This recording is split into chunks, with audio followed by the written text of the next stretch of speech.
Georgia. Been a true freshman starter, Kirk, each of the last 3 championship games. Steps into this game and has a game plan where they want to try to put stress on Alabama's defense by getting the ball thrown downfield, try to work vertically, horizontally, tough sledding in between the tackles against this Alabama defense. Superb against Notre Dame in the semifinal at the Cotton Bowl.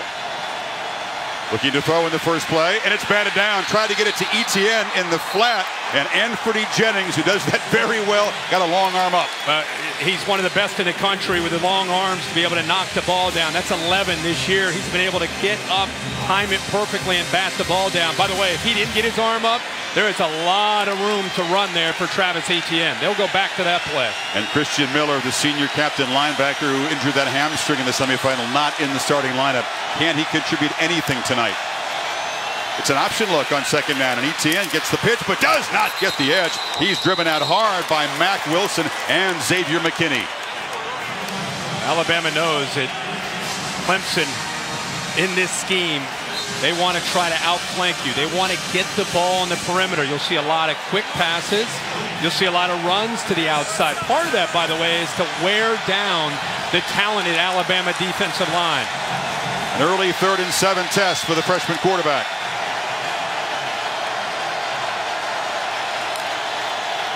Tide rush 4.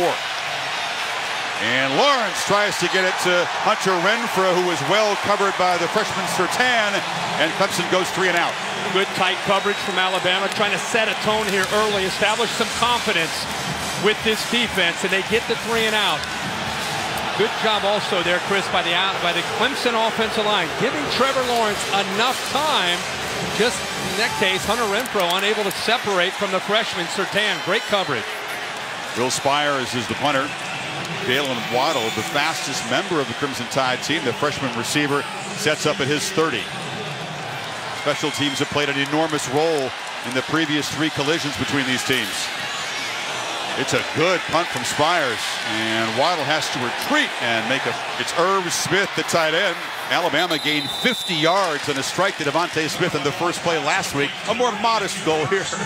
And don't forget, of course, when these 2 teams have gotten together. Remember O.J. Howard had those big games? I heard a lot of people this week saying that Irv Smith could be that guy. When you're looking for somebody maybe off the radar that could have a big performance, Irv Smith is definitely a guy that will get his chances. But there is a great deal to deal with for Clemson. It's not just one receiver. It's 4 or 5 they got to account for, including Smith at tight end. After an 8-yard gain, another throw and a catch, and that is Devontae Smith, who made the game-winning catch from Tua in overtime last year, and they moved to 6 to the 41. Now there's an example of the timing and accuracy by Tua. This ball is out, Chris. Watch this. You'll see this ball thrown before Devontae Smith turns. That's incredible. You can't defend that. I don't care who's out there. When you throw the ball on time like that, well before the receiver runs his route and even turns for the ball, impossible to stop.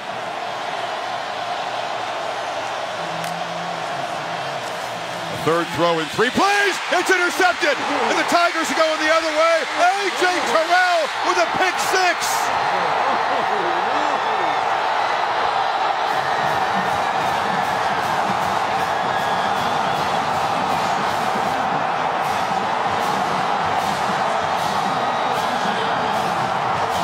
Tua is fooled, Kirk, and the Tigers made him pay. Clemson brought a blitz, and I think Tua anticipated man-to-man. Isaiah Simmons comes on the blitz. Terrell comes off of his man, and Tua was not expecting that.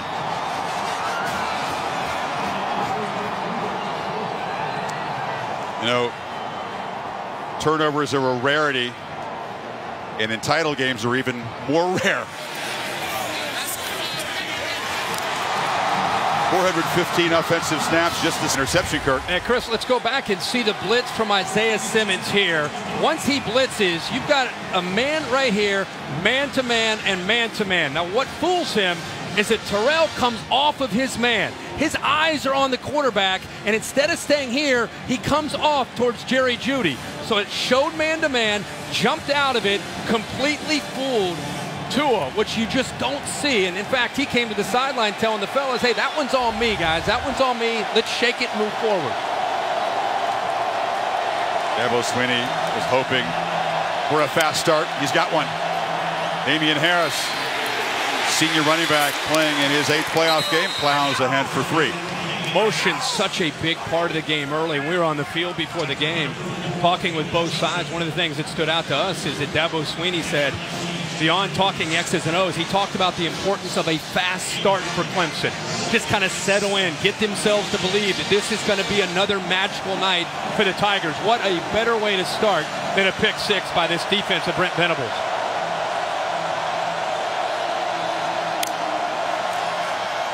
Second down run, and Harris has a crease and shows his strength as he spins free.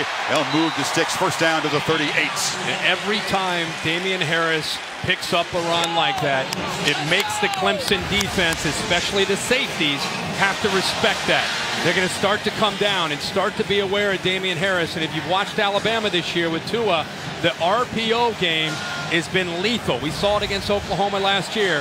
And when you start to run the ball, safeties start to come down, that's when he'll pull it and throw it. Josh Jacobs, who had a monster game against his home state Oklahoma team in the semis, spells Harris, but Tua's looking to throw.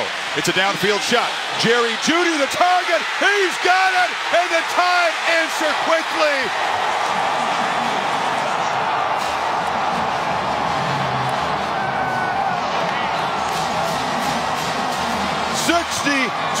yards for the Biletnikoff Award winner. That's how you shake off a pick 6. No question. That's why Tua has such respect by his teammates. Watch in the back right here by the safety. He gets fooled on a double move by Jeudy. A move in and then by him. Tanner Muse came up, bit on the crossing route that he expected Jeudy to be going towards. He got completely turned around. The double move and attacking the Clemson safeties results a touchdown. Ugly PAT for Bullivus. This is a nightmare matchup for Clemson. There's no way that big run support safety can guard this guy. Watch him go into the post and then go by him. Here's the boot to Kendrick. He again makes a fair catch. Well, football season is mayhem, and the All-State bus driven by Curtis Wilson. 3,000 miles this year.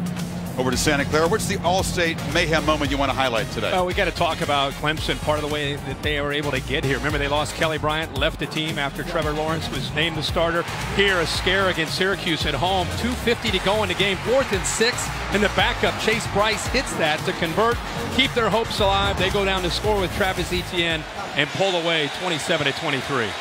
13-play, 94-yard drive. They have been rolling since that close call.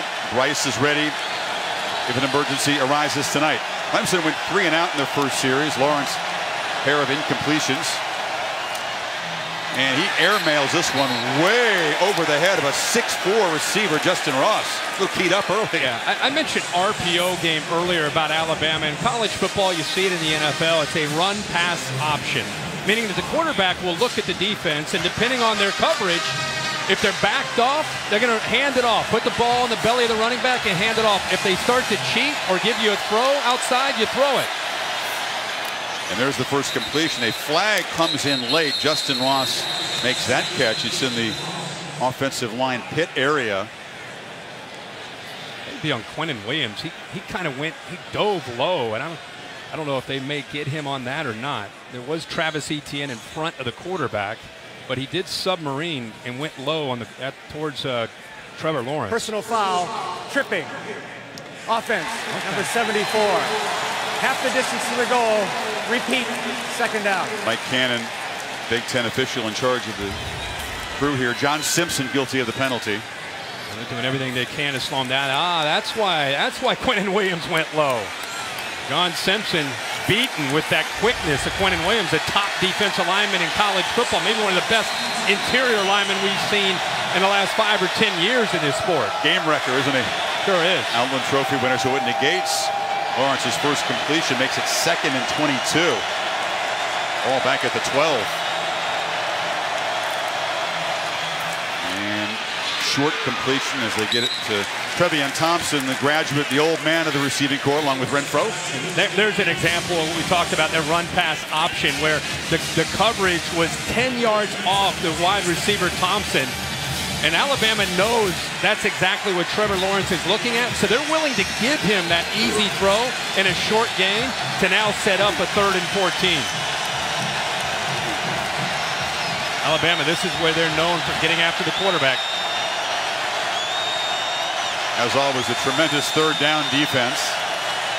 Only a 3-man rush. Lawrence slips a shot downfield, and he has T. Higgins. Brought down inside the 20. Savion Smith saved a touchdown. The Tigers make their first big play. Now, this is a mental lapse by Alabama. Deontay Thompson using his eyes. He sinks in coverage. Does not get back. And Trevor Lawrence says, thank you very much. I'll split the seam between Smith on one side and Maiden on the other. Mental lapse there by Bama. Trevor Lawrence takes advantage on a 3rd and 14. Each team with a 62-yard completion so far. Etienne. Shows the explosiveness and still barreling into the end zone. Clemson back in front.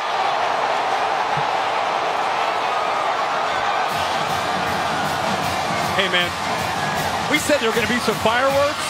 I didn't expect this. We're not even 5 minutes into the game. Well, big plays by the running backs have not been a feature for Clemson in the first 3 meetings. They have struggled, Kirk, to gain even 10 yards. Etienne gives them a spark, though. Yeah, he shows you the speed and then the power.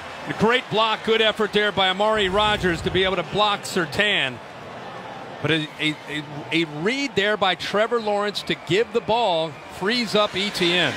With that drive all about the 3rd and 14 deep ball to T. Higgins that sets up Travis Etienne's 23rd rushing touchdown of the season. And Etienne, the 17-yard touchdown run. To his turn to answer, Kirk. And Jacobs will let it stay there. Etienne, born with speed, but look at the added strength this year. Yeah, and look how they're using the ability to read the defensive end. This time it's Isaiah Buggs. Get the talented back on the outside, Etienne. Big blocks by the freshman Justin Ross. Also, you see Amari Rodgers downfield picking up a great block. And for a back to get to that next level and score, see the AT&T pylon cam, you've got to be able to get great blocks by the receivers, and they were able to do that to get Etienne into the end zone. Ran through the tackle attempted by Maiden and Shaheem Carter.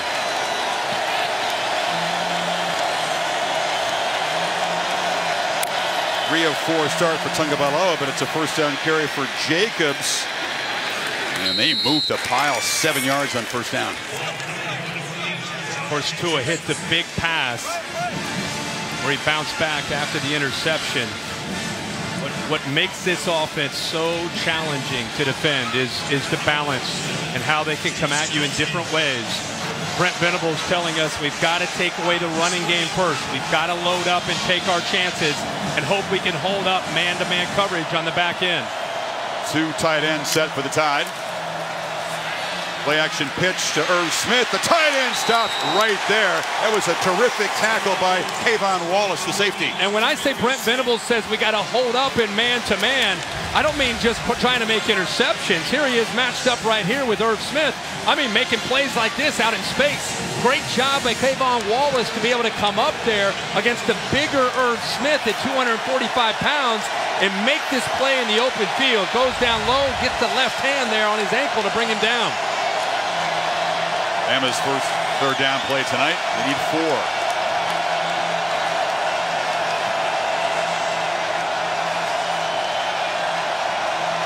Tigers show pressure and bring it. Blitz picked up. Tagovailoa gets it out and throws a strike. Paying a big price is Devontae Smith, hit by Terrell. 1st down, though. Clemson brought the linebacker blitz. They didn't get there. How about Devontae Smith early on that route, jumping to the inside of Terrell. The big hit there by Turner, but it was the perfect route by Turner to get inside. And with the linebackers blitzing, it was a perfect throwing lane there for Tua to be able to make that throw. And with his accuracy, if you don't get to him, you're going to pay for it on the back end. At 15 to convert on 3rd. A 1st down throw is slant. Smith again. That's the play that has given so many opponents, especially Oklahoma, trouble. And so Brent Venables, first thing we said is obviously the Oklahoma game's on your mind. They did a lot of quick slants on them. How do you stop that? And he talked about leverage. Leverage meaning moving his people inside of those routes and taking away space, closing in a little bit tighter with those defensive backs instead of giving them all that space to work their routes. And timeout taken. Charge timeout. Clemson, they're first. This will be a 30-second timeout. Venables animated with Kayvon Wallace. What we talked about is eliminating that space, getting up tighter, closer to the line of scrimmage. He talked about how Tua has space to work with. He will completely pick you apart. And that's why they called this timeout, to remind them you can't back off, guys. You got to get up in tighter to try to disrupt that timing. Dabo Swinney joining the huddle. Kind of good cop, bad cop there. Focus on what you're doing is what Dabo was saying. Tua looked very focused since that pick. You talk about Devontae Smith, Kirk, but he made that heroic catch to beat the Dogs. That was just his 9th catch last season. He has really emerged this season. Yeah, and he's also healthy now. You know, he battled through a hamstring injury through about the middle of the year. The time off before the Orange Bowl really helped him get back to 100%, and we saw that. He had 6 catches and 104 yards and a touchdown against the Sooners. Play action on first down. Tua steps up and throws across the middle. It is Smith, the tight end, busy. His 3rd catch already. He beats Wallace, and they're inside the 20. Watch Irv Smith run his route right here. Watch how athletic he is for a big tight end. He's going up against an undersized Wallace who's trying to stay with him. He made that play a few plays earlier where he made the tackle. But I'll tell you, athletically, Irv Smith is a nightmare to match up with, because if you use a smaller guy, he can use his size, but in that case, he uses his quickness. Tagovailoa pressured and just has to chuck it at the ground. Clelin Ferrell, ACC's Defensive Player of the Year, was in his face, and it's jawing about it. Ferrell's fired up because he's going up against Jonah Williams. I'll tell you what, you want to watch a matchup, a game within a game? Watch this side over here. Jonah Williams, they say, could be a top 15 pick. Ferrell, if he decides to come out, could be a first-round pick. He won that battle. We will keep a close eye on that game within a game throughout the night. It's on the left side of the Alabama offensive line with 73 from Bama going up against 99. 2 All-Americans going head-to-head. Burrow won the Ted Hendricks Award, best defensive end in the country. Najee Harris, it's a homecoming game for him, and he's got the football running right. And Harris, who's waited a long time and bided his time as part of this rotation, I think he's incredibly inspired tonight, playing just down the road from his Antioch, California home. Boy, that was a big-time block by Wills on the right side, 74. Chris, he went underneath Austin Bryant, got him up in the air, and put him on his back. And that's what opened it up there for Najee Harris to have some room to run. That's sending a message by the right tackle. 2-back look now. 3rd and less than a yard.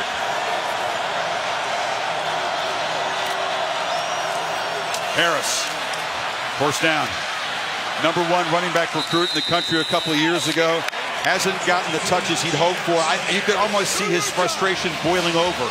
Yeah, I think throughout the year he's been a little anxious. And we all know in Tuscaloosa, when it comes to that position, they've had a pretty good string of backs. And when you're an underclassman, sometimes you got to sit behind Damian Harris and guys like Josh Jacobs.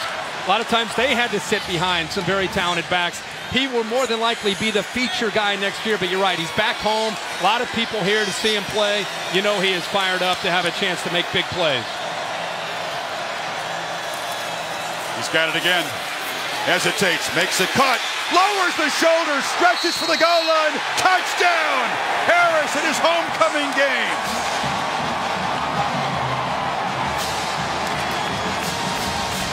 See if he got the ball across before he hit the ground.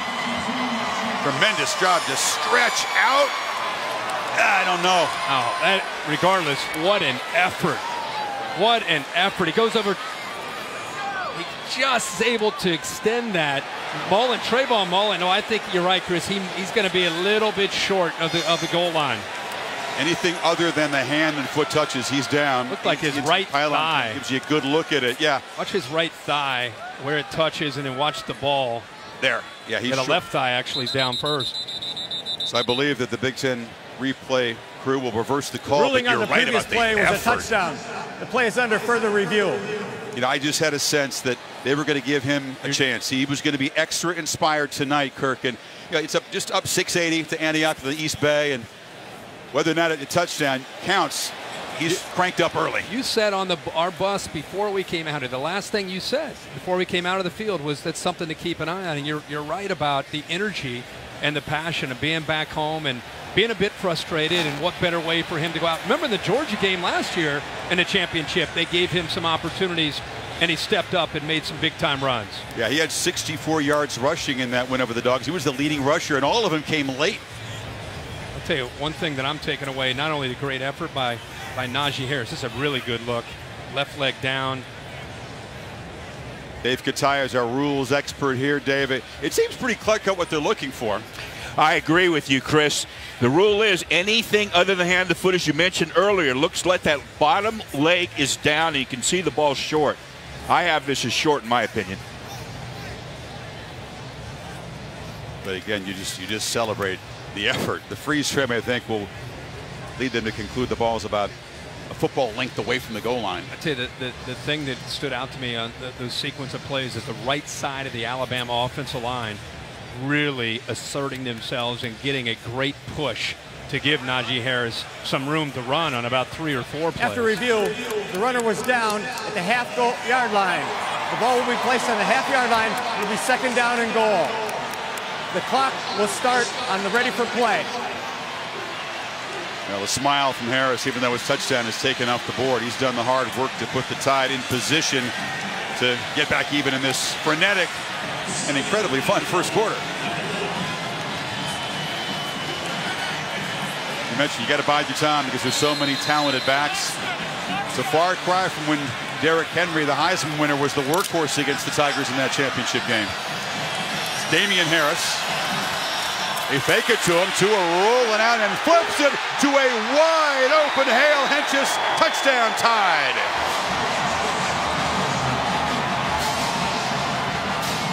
They got a lot of options on the goal line, don't they? Yeah, they overloaded the right side. They put everybody on the right side. The tight end is lined up here because they overload the right side. He sneaks and ends up getting out of the flat. Wide open. Clemson not expecting that with the tackle overload that right side. Everybody's thinking you're going to run the football. Great time to come back with a play action look the other way. Ooh, it's off the upright and no good. And Alabama has missed a PAT for the 9th time. They miss more PATs and field goals than any team in college football. So the freshman doinks it, and Clemson retains a 1-point lead. We're back after these messages. You're watching the College Football Playoff National Championship game presented by AT&T. Part of their game, it's a different deal this year. This was part of Trevor Lawrence emerging as the guy, is now you can make those throws downfield. And Alabama has to respect the vertical passing game. And when you have to respect the vertical passing game, it can open up the running game. They work hand in hand together in this system. Yeah, Higgins' catch was incredibly the 22nd play of 50-plus yards by Clemson this season. They fake it to Etienne. Lawrence, good thrower on the run, but that's broken up beautifully by McKinney on the sidelines. That is great quickness there by Xavier McKinney. Keep in mind, Alabama this year lost their top 6 defensive backs. They lost their defensive coordinator, Jeremy Pruitt, who became the head coach at Tennessee. They were basically starting over on the back end. And Tosh Lapoy and Nick Saban doing a very good job with this young, very talented group that just got better and better as the year has gone on. They've targeted Renfro twice through incompletions. And now Etienne is going to be wrapped up and knocked down by big Quinnen Williams and company for a loss. Well, if you're going to pull linemen and you're dealing with 92, you better be prepared because he senses it and he's got quickness to be able to shoot through gaps. Look how he's able to get into the backfield. The combination of great strength and incredible first step quickness. But I also would throw on top of that his instincts. He sees the game like a linebacker. Absolutely. He's an exercise science major. He says, I know the human body very well. I know all the little signs to look for on the offensive line. It's a complete skill set. On 3rd and 14. Does Lawrence have more magic? No. Incomplete. They've tried now 3 times to get to Renfro, who's got those 4 touchdowns against the Tide in his career. McKinney in coverage there. The Clemson sidelines a little frustrated, talking to the official. Xavier McKinney getting physical there with Hunter Renfro, just kind of shoving him into the sideline before the ball is in the air. It was Minkah Fitzpatrick who made it his mission a year ago in the semi to take away Hunter Renfro, and they did in large part. Caught 5 passes, but not big plays. Of course, he haunted the Tide in the 2 championship games. The game winner from Watson. So Bama to get the ball back down 1. Waddle standing at his 37. Spires rolls and kicks it rugby style short. And Waddle on the hop, a dangerous play in traffic, but it works as he scoots near midfield. Pretty bold. Very bold. Now tomorrow on ESPN, the first Super Tuesday College Hoops doubleheader of the year. Zion Williamson and the top-ranked basketball team in the country. Duke taking on Wake Forest at 7 Eastern.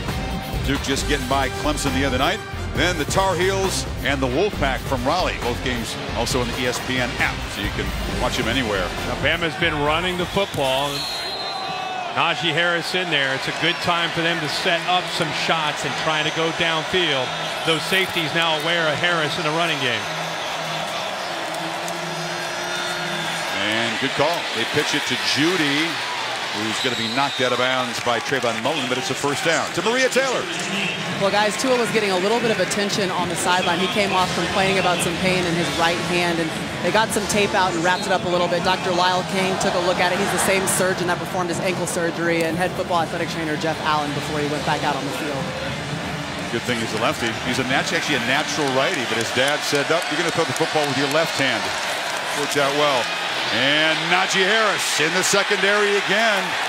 And the inspired Californian first down at the 26. Yeah. Clean Pearl on a stunt came down, almost had a chance, but just got an arm on Najee Harris. You're not going to bring Najee Harris down with just an arm. Clemson likes to twist and slant and angle their D lineman, and that time 99 almost had a chance to come down and make a play, but unable to because of that power. Tide running game is churning. 13 on that carry.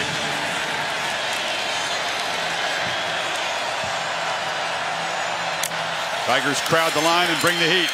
It's picked up, and Tua delivers. Fingertip catch across the middle. Beautifully caught there by Judy. It's another first down. Now, the middle of this field right now is open. Bringing a blitz right here, and because of that blitz, look at the middle of that field and the effort here to be able to make that catch, fingertip catch by Jerry Jeudy, who won the Biletnikoff as that top receiver in the country. Both linebackers shot their gaps. Najee Harris picked up the blitz, and Tua had just enough time to get that ball thrown to Jeudy. Since that interception, he's been almost flawless. Damian Harris running right. It's downhill in a hurry, doesn't he? Inside the 10. Tua goes to the line of scrimmage when they get down in this red zone.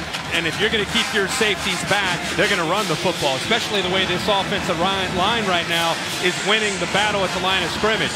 They're almost forcing Clemson to bring Tanner Muse and Kayvon Wallace and Isaiah Simmons up into the box, which would create one-on-one coverage, which is exactly what Tua wants in the pass game. Strength on strength. Tigers are a tremendous red zone defense. Tide very hard to stop down here.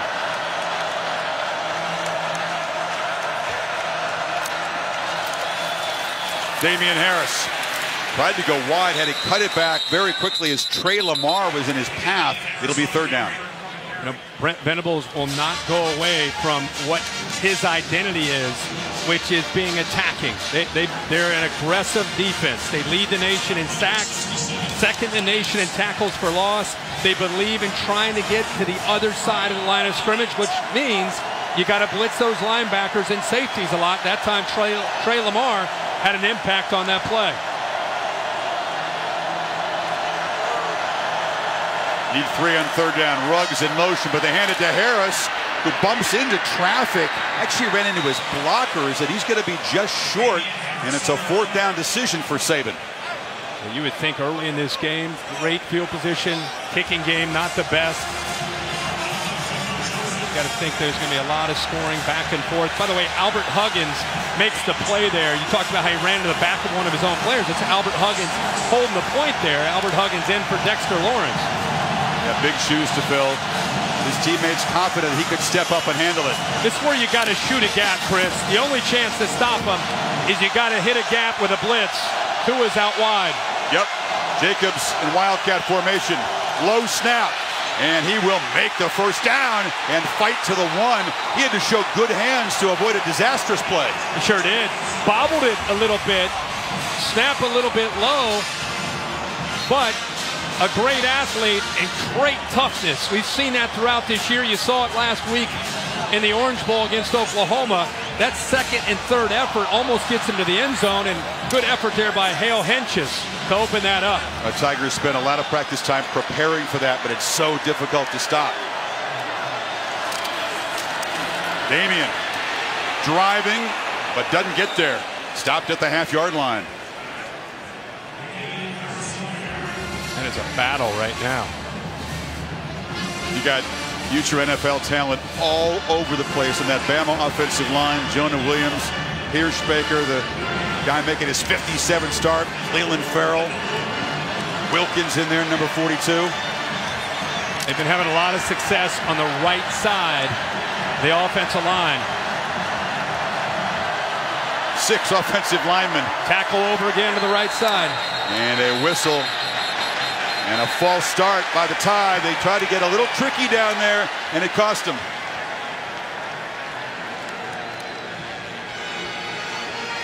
False start. Offense. 74. 5-yard penalty. 2nd down. Alex Leatherwood. Again, Kirk, so many options down close. They kind of outfoxed themselves against Oklahoma down here, didn't they? Right. See the tight end right here? You got all the manpower over here with a tackle over. They put the tight end to the left. They threw the touchdown pass out of that formation earlier, but they clearly came up with a kind of a change-up, break a tendency or two, try to throw Clemson off with that formation they've used a couple times. And there's the tape. Maria talked about Tua's right hand. He ripped that stuff off. 2nd and goal.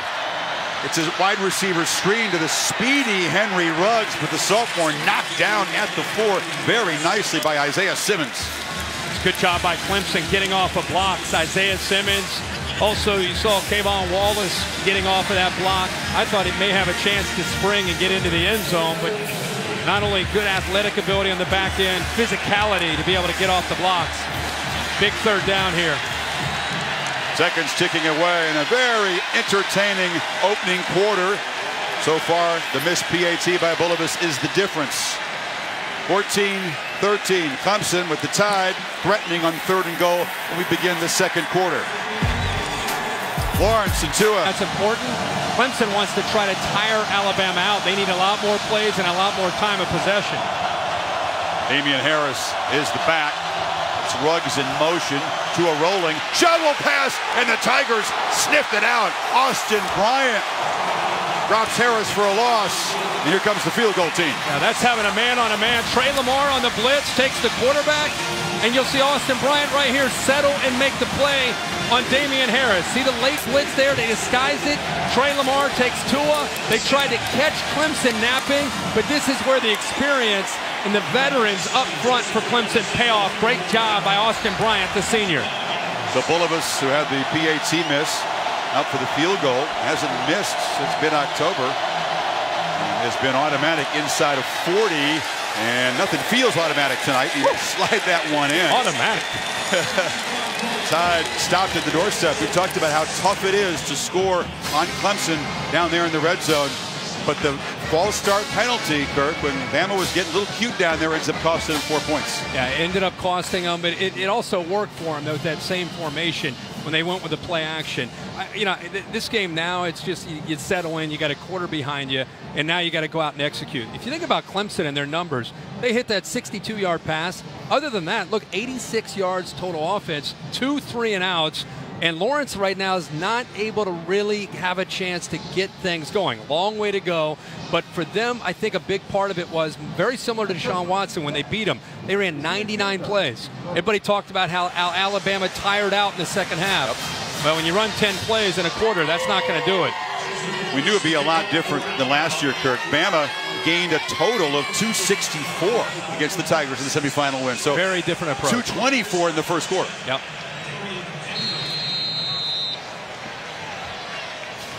That was a victory for the Tigers' goal line defense.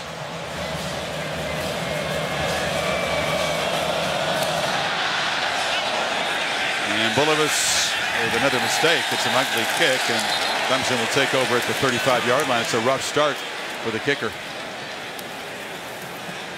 All right, it's time to go from plan to play, brought to you by Northwestern Mutual and the incredible accomplishments of two of the most successful senior classes in FBS history. Bama #1. If Clemson can win tonight, each class would finish their careers with 55 wins and 2 national championships. Incredible. Incredible accomplishments. Clemson's case of the defensive linemen, many thought last year they would head off to the NFL. Instead, collectively, they decided to come back and try to chase a championship. And what more can you say about Nick Saban? Seems like every senior class you talk about is breaking some kind of record from the previous class the year before them. Both coaches said, we're going to be better next year. So look out, world. Neither team going anywhere. Tavian Feaster is the back now, but Lawrence is looking to throw the ball, and a flag comes in. Yeah. That was Savion Smith defending on Higgins. Got very handsy there by Savion Smith. It's a good matchup back into the boundary with T. Higgins, who has great size at 6'4". Defense, number 4. 15-yard penalty. Automatic first down. You see his leverage initially. He kind of jumped to the outside. He wanted to take away that outside in case he's going to run that deep ball. He was going to be stride for stride, and then he cuts out, and that's when he grabbed onto the jersey. Good call by the official. Last possession, Dabo lobbied for the call. Time he gets it. By the way, look at Alabama's coverage. Look how tight they are, almost daring Trevor Lawrence to throw behind him. Now they back off up top. Feaster in the flat. Gets a block. Gets another block. And spins down inside the 25 as the junior from South Carolina makes a big play. Alabama plays a lot of man-to-man. Mac Wilson matched up with Feaster, trying to get out there, but the block right there and a good move by Feaster. There's no one else left to make the tackle other than Mac Wilson. Playing with some tempo after the big gain, and Lawrence, he's a willing runner. He takes a big shot right there, hit by Dylan Moses. And that's Trevor Lawrence's been approached all year. Clemson at times, they'll kind of lull you to sleep because they struggle. They struggle, and then they hit that big play, and that's what they're going to have to do. There's Mac Wilson and those 2 linebackers, Dylan Moses, making a play for a short gain for Clemson. Excuse me, it was Moses down low, and that could have been called for a helmet-to-helmet targeting. It wasn't. Just a 1-yard gain, and he paid the price. Now, Feaster weaves his way through heavy traffic inside the 20. It'll be 3rd and 5. Much like the other side of the ball, we were talking at the break. Which defense can make a difference? Which defense can get into the backfield? See Alabama now. You see Quinnen Williams in the middle, hands on his hips. Isaiah Buggs, hands on his hips. Not a lot of depth up front with that Alabama defensive line. In fact, you will not see them rotate hardly anybody tonight. And those longer drives become tougher for the big boys up front. Lawrence needing 5, has time, backpedals, and fires to Higgins across the middle. First down, and a 1st and goal down near the 5. Some confusion here. Alabama's playing man-to-man on one side, but watch this matchup right here. Savion Smith kind of gives up on it. He's confused. Everybody else is covering their man-to-man. Savion Smith started to, and then he kind of looked around, watching, am I in zone, am I in man? He lets T. Higgins go, and good recognition there by Trevor Lawrence to find him and make the throw for the first down. Tigers' turn to try to convert in the red zone.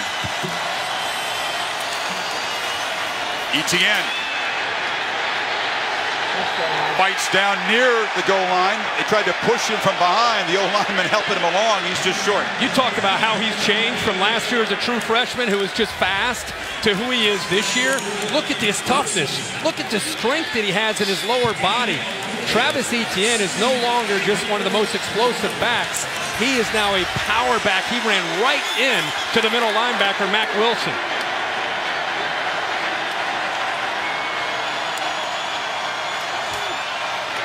Tigers make a statement as Etienne walks in, stretching the lead.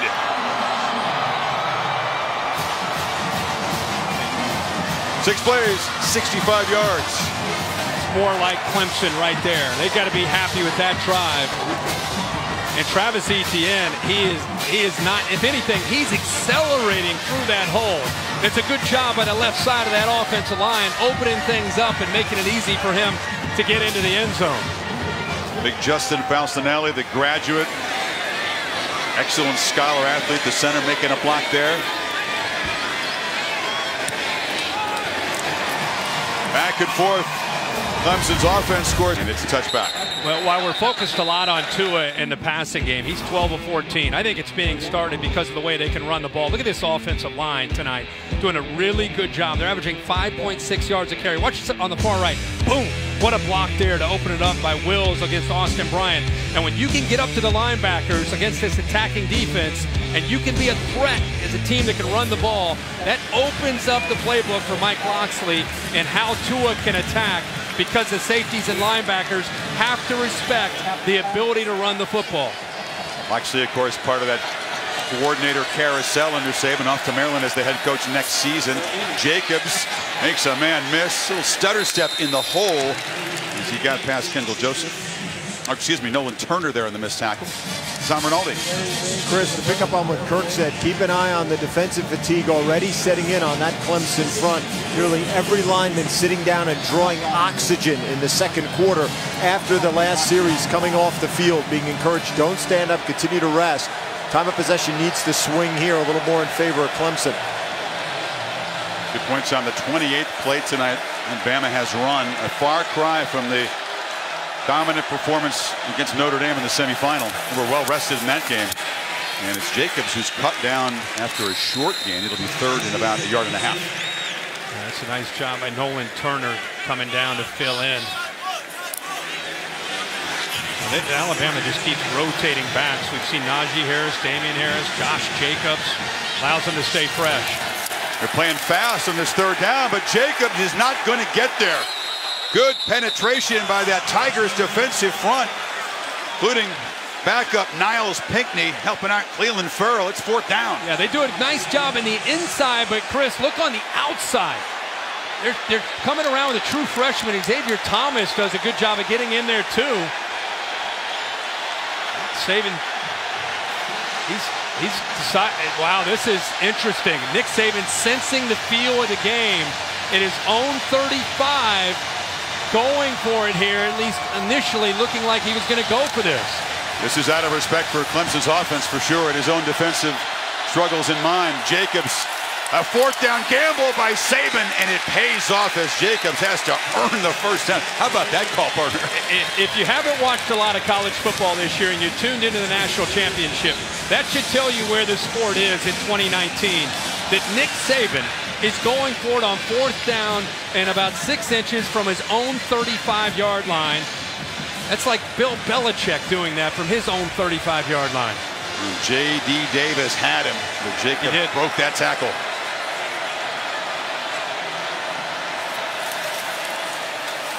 And Jacobs, big man, last week against the Sooners, running hard for 8 more. And that's one of those decisions. If they end up going down and scoring, you put an asterisk by and remember that decision by Nick Saban. Remember the onside kick when he felt like his defense couldn't stop the Tigers? Absolutely. And he already, I think, is sensing here with 9 minutes to go in the second quarter, this is going to be one of those games. It's a back and forth. Every possession counts, and he's confident in his guys to pick up that first down, even though it was deep in his own territory.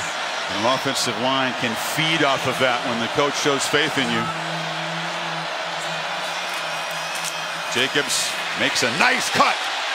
Another cut slipped down at the 44, but Josh running hard.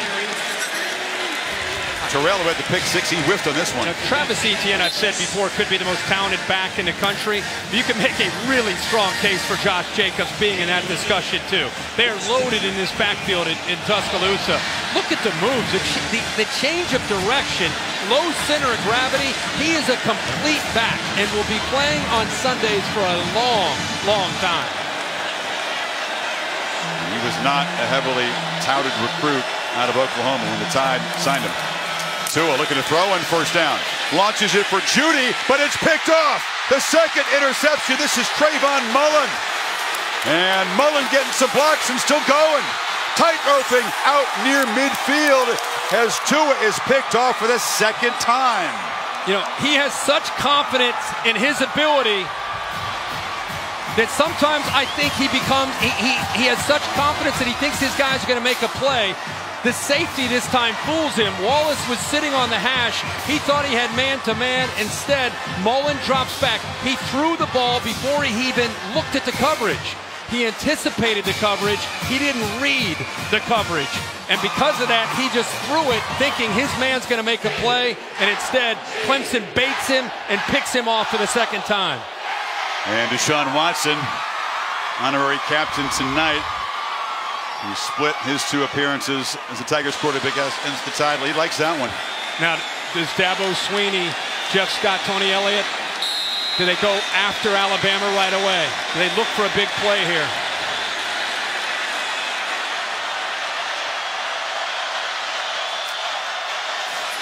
Etienne wrestled down by Quentin Williams after a short gain. History suggests at this point of the field, with a 5-point lead, they might take a risk. Yeah, I mean, anytime you have a quick change and you have a chance to get a big return, you're in plus territory. Why not take a chance if they give you the right coverage? Trevor Lawrence has the arm. He's got receivers that can make plays on both sides. He's got Justin Ross against Surtain, who was picked on earlier and picked on frequently by Oklahoma in the Orange Bowl, to the right of the formation.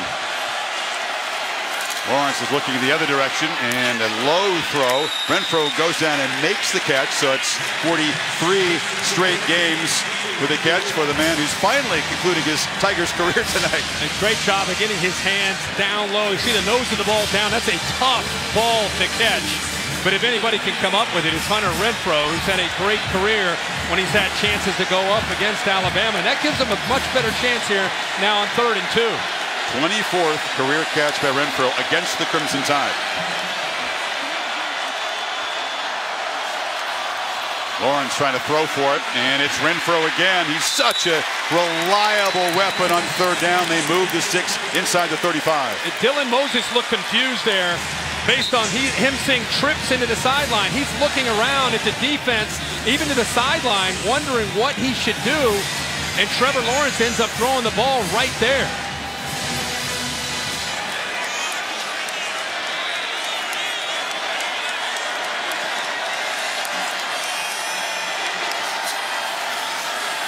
Lawrence across the middle, broken up beautifully. Getting a hand out there was Surtain, the long-arm freshman from Plantation, Florida. Go back to that previous play. It's been something that's bothered Alabama a lot this year. As you see the motion, watch Dylan Moses. See him looking around, wants to make sure everybody's on the same page. He's looking to the sideline, ball is snapped, bang, they go right there, take advantage of that confusion. They're giving them different formations, making them adjust, making Alabama's defense have to communicate. Starting guard John Simpson had his helmet taken off. He's out for the play. Tavian Feaster is the back on 2nd and 10.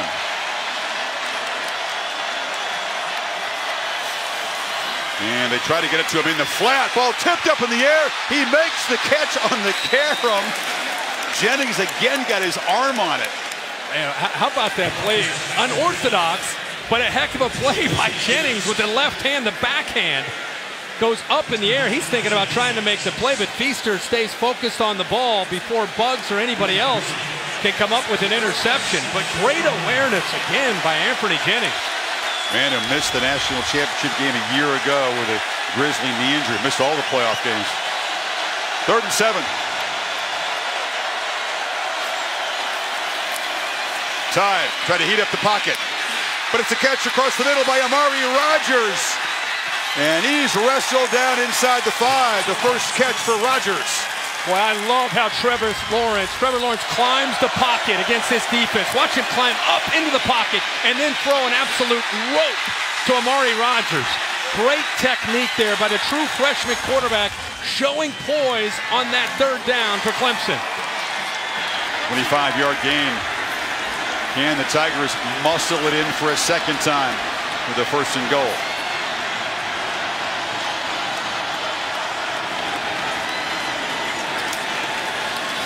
It's Etienne again, this time nothing doing. Deontay Thompson, the safety, came around the corner. I would think that Clemson's offensive staff upstairs, up here at our view, looking down. Keep in mind, Trevor Lawrence is an athletic quarterback. 6'6", 215. He's not run the ball yet tonight. But down here, the fact that Alabama's not respecting him in that run game, wouldn't be afraid to put that zone read and pull it and keep it. Has just the 1 touchdown run this season. It's a shovel pass in the middle, and battling his way to the end zone, Etienne for a 2nd time. Tigers on fire.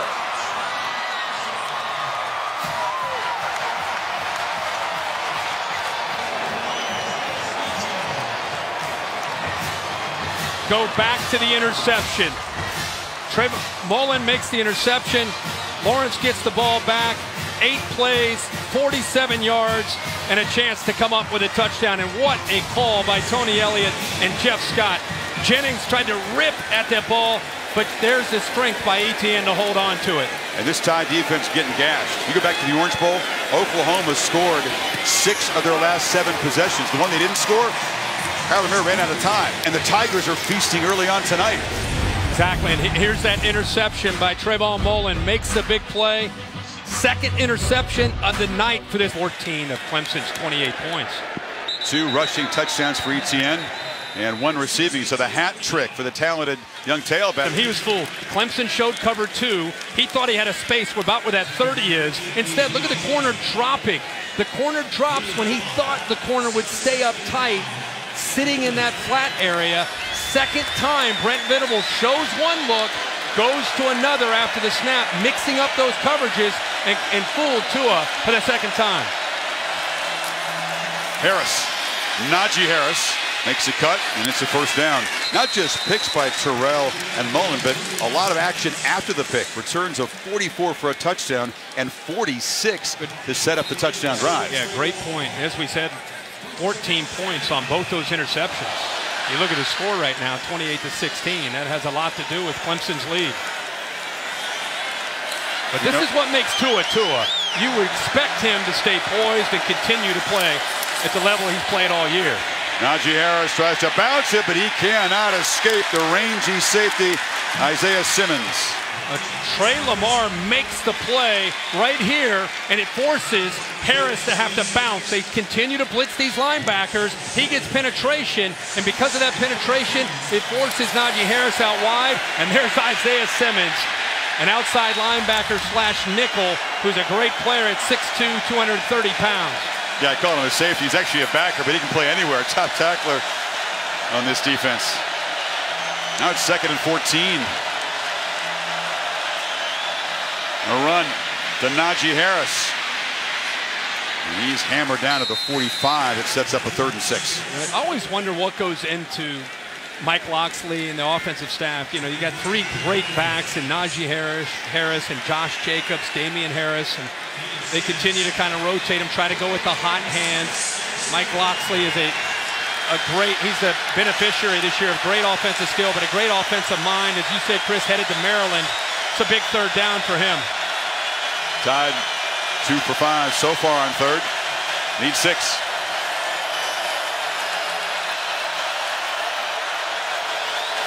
Clemson crowding the line, but they back out. Now late pressure, and Tagovailoa is hammered.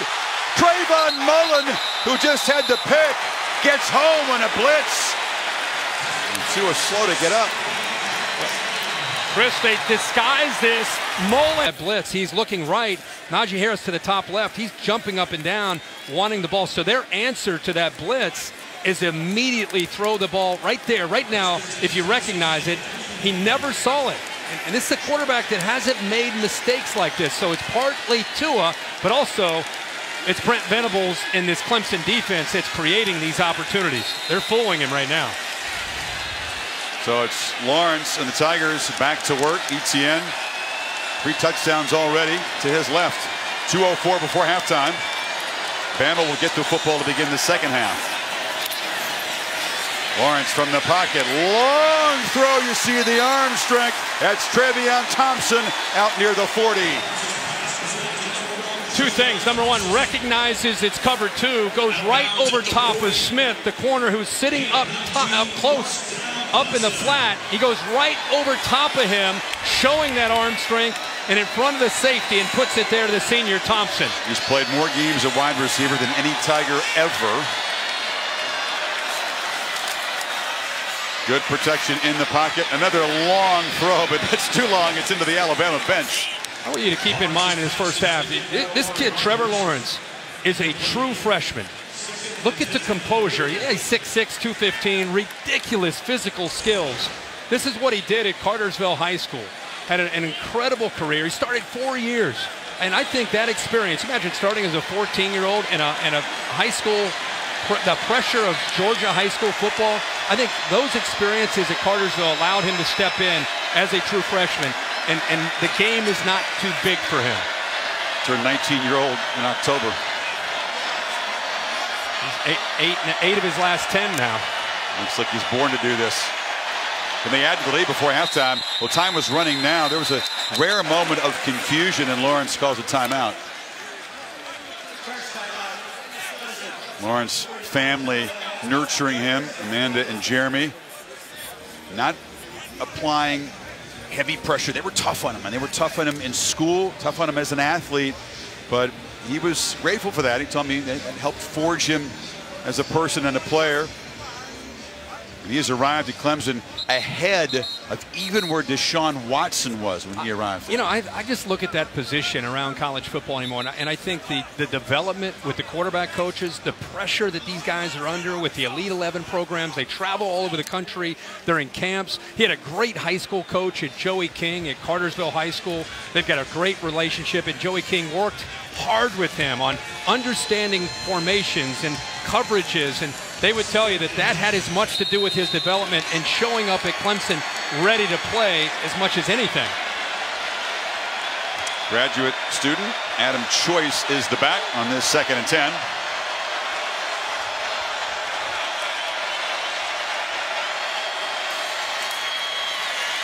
And Lawrence stands and fires, and this Tide defense doesn't know what to do. There's a hit out of bounds by McKinney on Justin Ross. This should add 15 yards to the play. There's that frustration. We saw a little bit of that when we went to a break. McKinney and one of his teammates, Shaheem Carter, kind of going over maybe a previous possession on the sideline, kind of just dead ball, competitively. Personal foul, they hit out of bounds. Defense number 15. 15-yard penalty, automatic first down. You see Saban and Tosh LaPoy's defense, they're rattled right now. I think we talked about some of the emotion carrying over now on the field. He's frustrated that Ross, another freshman, beat him and clearly hits him late, and they throw another 15 on in the back end of that play. You mentioned how McKinney was so animated, so angry in the previous timeout of this game, and he's got to calm himself down. Choice is the back. Ball moved to the 33. Tide jumped offside. Lawrence has got a free play. Fires for Renfro. It's incomplete. He couldn't fight back to it. Lawrence knew that Bama had jumped offside. Yeah, Bama trying to disguise their blitz and ended up jumping. Good job by offside. Trevor Lawrence to wait. Defense, number 33. 5-yard penalty. Repeat first down. You're right. He had that free play. He knew he had the free play. Waited as long as he could and tried to time it up to Hunter Renfro. It's the second time in 2 plays. LaPoy's pointed to his head. Think out there, guys. Right. Clemson trying to add to a 12-point lead before halftime. Remember, Alabama deferred. They get the ball to start the second half. Lawrence, strike across the middle, and that's Justin Ross #1 player out of Alabama last year. Yeah, a great high school player from the state of Alabama. Everybody thought he would stay and play for Alabama. Instead, goes to Clemson, fell in love with the culture, has had an amazing true freshman year. You got a true freshman throwing to a true freshman, making big plays in a national championship. Tigers back in the red zone again. Choice wrestled down by Quinnen Williams. That big bear of a defensive tackle making a play. Boy, he went right through a double team by Clemson. Watch him with his athletic ability right here. You got 2 Clemson offensive linemen, and you better be careful leaving him. Bossinelli said, okay, I'm going to leave it there to Cervenka to be able to take that. You better stay on the big fella. Cervenka, the strongest player on the Clemson team, wasn't enough that time. Talking about a dude who squats 665, benches 515, and Quinnen Williams just overpowered him on that play. When Quinnen Williams leaves the field, Clemson has to get excited at 92's on the sideline trying to catch his breath. The absence of Christian Miller, linebacker of the leader, has loomed large so far, I'd say, in the first half. What they've done is Dylan Moses, who's right here, has basically been playing defensive end in certain situations like 3rd downs just to give them another pass rusher on the opposite side of Jennings. Need 12 on this 3rd down. Play clock at 3. Lawrence has a man in the flat, but the pressure was too much, and it's incomplete. Jennings got there in a hurry, couldn't get the ball to Choice. That was a very similar blitz that Tua missed, and he didn't even see it, and that's where they ended up sacking him in that last sequence of plays. This time, Trevor Lawrence looks right. He feels it, sees it. He tries this time at least to get the ball dumped off to the back. Choice, and by the way, if he throws that accurately, Choice picks up the 1st down and maybe gets to the end zone. The Tigers stall in the red zone for the first time, so a 36-yard field goal attempt from Greg Hugel, the senior, kicking in his 3rd national championship game, 10 of 15 this season. And career field goal number 54. And the Tigers move it 61 yards quickly and add to the lead. A 15-point margin, 45 seconds before halftime. Goodyear providing aerial coverage to celebrate the 64-year legacy in the sport. The College Football Hall of Fame down in Atlanta will induct the blimp as an honorary member of the 2019 class. Goodyear more driven. It's the first non-coach player. Non-player. It's a huge honor. That was a big stop by Alabama. You know, they have 45 seconds left. They have 3 timeouts. Tua's not been in sync. Let's see what Alabama decides to do. But if they give up a touchdown there, obviously it's a totally different deficit that they're dealing with, potentially going in at halftime. So the defense steps up, only allows the field goal by Clemson. Largest deficit of the season Bama has faced. Still a 2-score game thanks to that stop there. What do you think Saban and Mike Locksley would like to do with the last 45 seconds? They have all 3 timeouts. Timeouts, Tua, you still have to have confidence. He's the guy who got you to this point.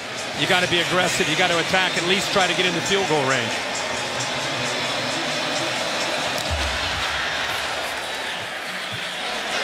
We'll begin at the 25. Well, Saturday, January 19th, NBA doubleheader action over on ABC. Thunder and the Sixers.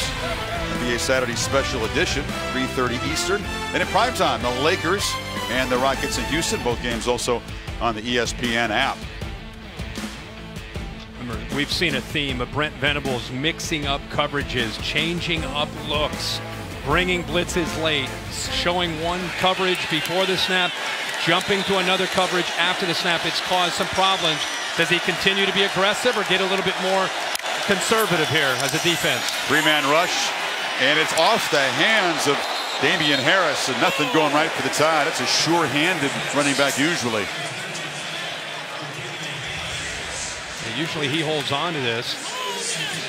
Clemson will give this up all day. It's in the middle of the field, force Alabama to have to use a timeout. per carry. They'll get the football to begin the third quarter. And I think you got to go back to that. I mean, there's so much more time left in this game. Long way to go. You don't need to just all of a sudden put more on Tua. Tua right now is still trying to settle into Brent Venables' scheme and how he's attacking Alabama's offense. I think it's more about, hey, let's get back to running the ball. That big offensive line was doing a really good job. You mentioned they're almost averaging 7 yards a carry. Then it's a combination of Tua and the running game. So Tua, at this point a year ago, was brought in cold with no meaningful snaps in his career, and he was brilliant, especially in the fourth quarter and overtime. Can he bring the Tide back again? Brent Venables' defense, they've given up 266, but they made some big plays by confusing the quarterback. Take a look at AT&T giving their best. And go back to this first half, and if you're just tuning in, 31-16 Clemson, and we've seen some rare miscues from Tua. Throwing interception, Alabama here had the ball almost inside the 1 yard line, unable to get a touchdown. Here another interception because he's confused by the coverage. A late blitz caught him off guard instead of dumping it off to Najee Harris. So Brent Venables with a heck of a plan in getting ready for this game against Bama. First half goes to Venables and the defense, but still 30 minutes of football to go.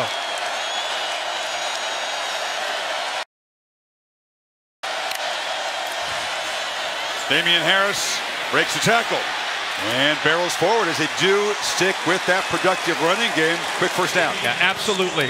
Clemson's going to blitz their linebackers. It's a high-risk, high-reward type of approach. It worked out for them in many cases. But if Alabama can pick those blitzes up, there's a lot of room to run for these running backs, and it's a great way to start this second half for Mike Locksley and this Bama offense.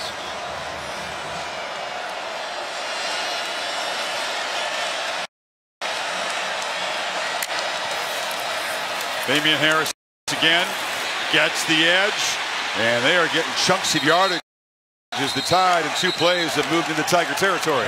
Clemson unable to set the edge, unable to get to the outside. Jonah Williams with clean Furl that time, unable to kind of get that right arm free to get upfield and prevent Damian Harris from getting around him. And just like that, a couple big plays, and that's 26 yards on the ground for Bama.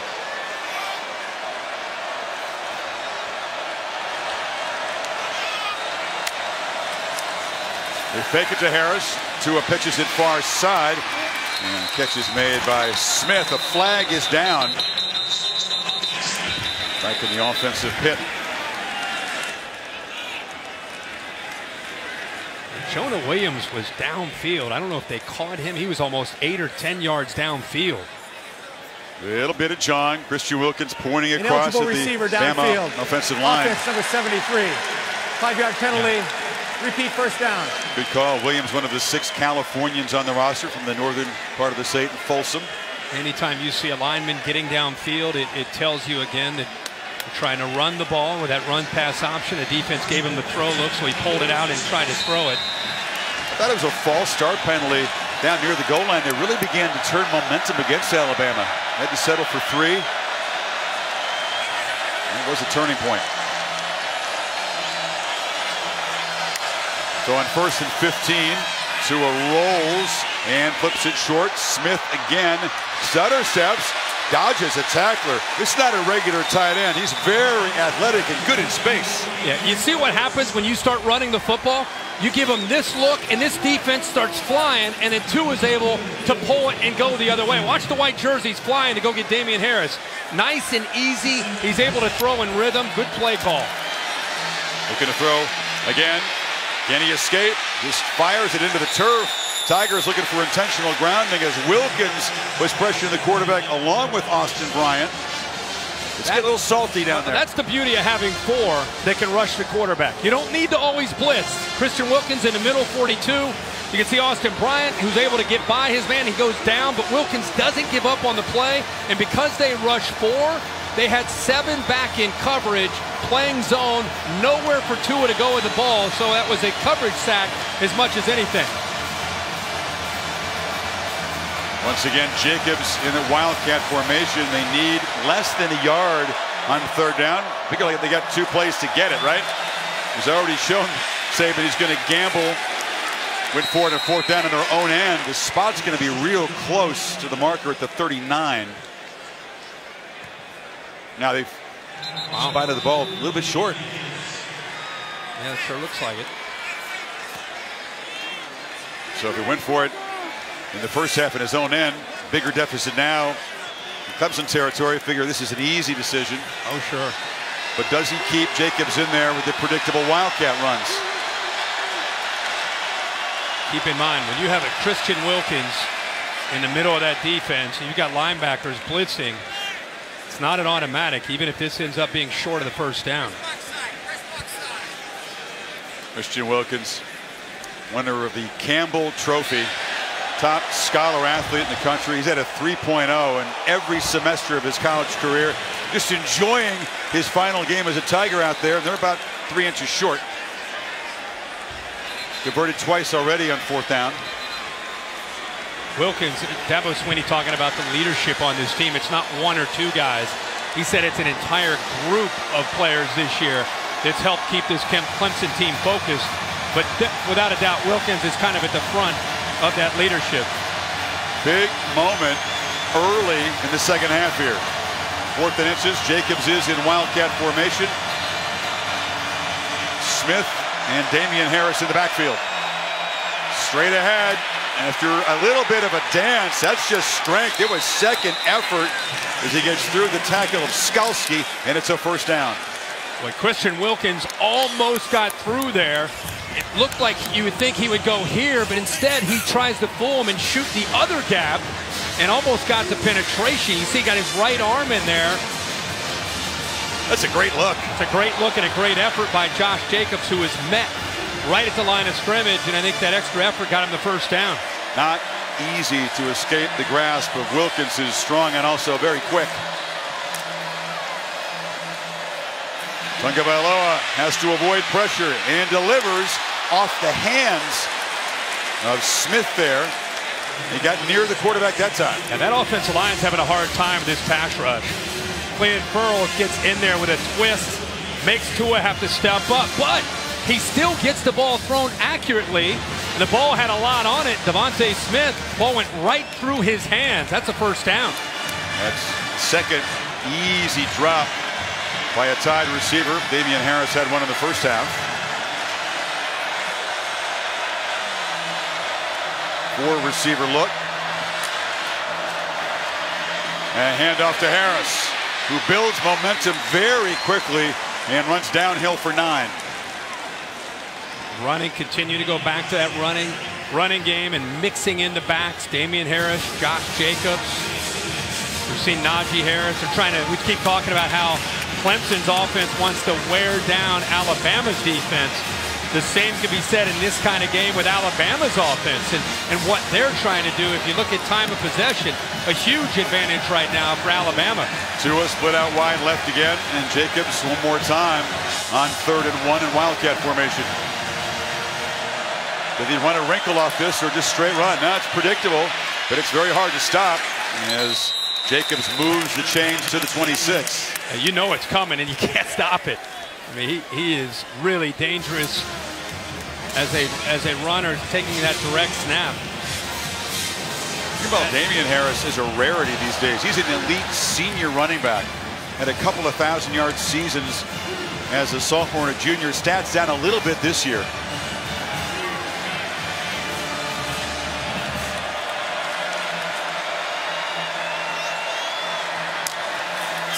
Look at a throw in first down. Pressure picked up, and Smith underneath tackled immediately after the catch by Mullen. Boy, Tua's feeling that pressure. I mean, he's doing a good job of keeping his eyes downfield, but on that last throw, he's falling backwards because of the blitz by Kendall Joseph. So even when they're not getting to him, he's still not in rhythm. He's still falling back and throwing away from his throw.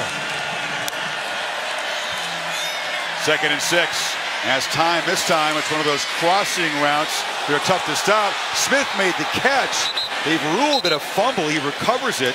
It's Terrell, who's limping off, who made the tackle. Take another look and see if he was down. Yeah, bang bang play here. It's just a matter of was it bobbling it before he went down. Well, you see the right knee. I mean, that's almost simultaneous there. The ball coming out when that right knee touched. Right knee. Boy, they're going to have to. They're definitely going to have to stop this and take a peek.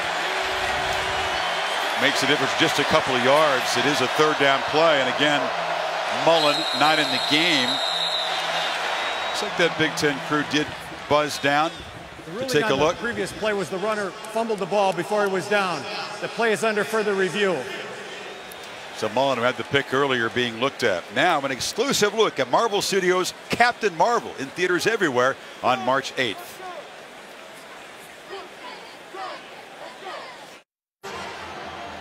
Fifth year for the College Football Playoff National Championship Trophy, which replaced the old crystal ball.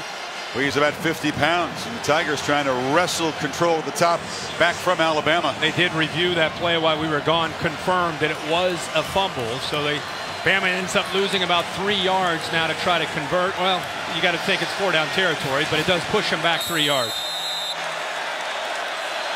Tied 3 for 8 so far in third down. Damian Harris is the back.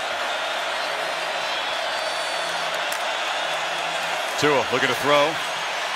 Stands and fires across the middle. Broken up nicely by Mark Fields. Bama fans down in this end screaming about a flag. There isn't one, and it's fourth down. Well, Fields is undersized at 5'10", going up against Irv Smith at 6'4". There was some contact late. Let's see if he gets in and affects him with that. You know, I don't know if that was necessarily, it looked a lot worse than it really was. That right arm started to come around, but ultimately did not do enough, I think, to make the official think that was interference. Ooh, I don't know, Coach. Where's this split decision up here on that one? The officials agree. I'm always for the receiver, but I didn't think he grabbed that shoulder. I thought he placed his hand on it, but I don't think he grabbed it. Clemson alert for a fake. Bulovas from 40 yards, and it is a fake. And taking off is Matt Jones, the backup quarterback, and it's snuffed out. Niles Pinckney made the stop. And the Tigers were thinking what we were thinking. It didn't feel right at field goal attempts. I mean, that was fourth down and a long way to go. Need 6. Yeah, I mean, that had no chance of making it. I'm surprised if Jones is, they're going to fake it. I thought he would throw the ball. They had no chance. Clemson ready for it, but yeah. Jones not the fastest runner. Kicker as the lead blocker didn't work at all.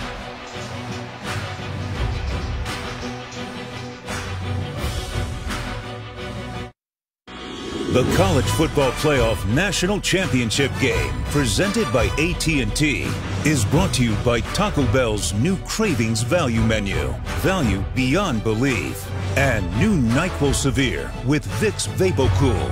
Vaporize your cold. Saban's pursuit of national title number 7. 6th at Bama in danger. Clemson takes over after that ineffective fake field goal. Goodyear providing aerial coverage. College Football Hall of Fame proud to announce the Goodyear blimp. This is an honorary member of the 2019 class. Goodyear, more driven.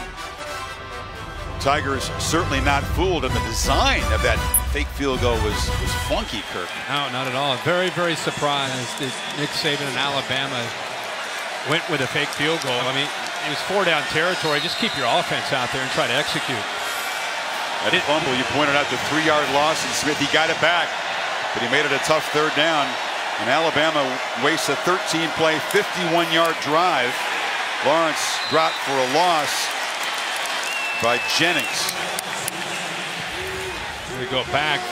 Watch the kicker. You see the holder kind of gives the head nod as if they were going to do this. They must have seen the look that they wanted from the sideline, and they yelled out to Jones, go ahead and run it. But Clemson sitting there waiting for that. That play never had a shot. Again, Jones is the third-string quarterback, but you're using a kicker as a lead blocker into the teeth of that front. And now, short completion. Catching the ball is Amari Rogers, 3rd and long now. This is where, when you're a championship team, the offense and Tua not quite hitting on all cylinders because of the way Clemson's defending them. This is where Nick Saban, he likes to rely on his defense. The ball's at the Alabama side of this stadium. This defense needs to make a play. They need to try to provide a spark for this Alabama team. Tide crowd in this end making some noise. And backpedaling, Lawrence flips it open, wide open. Justin Ross off and running. The Alabama native wins the foot race. And Clemson strengthens its grip on this championship game.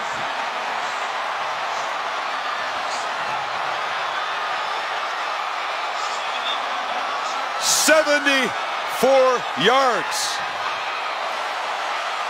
Well, the reason Ross is open here on this third down is Savion Smith went down at the line of scrimmage. He jammed him at the line of scrimmage.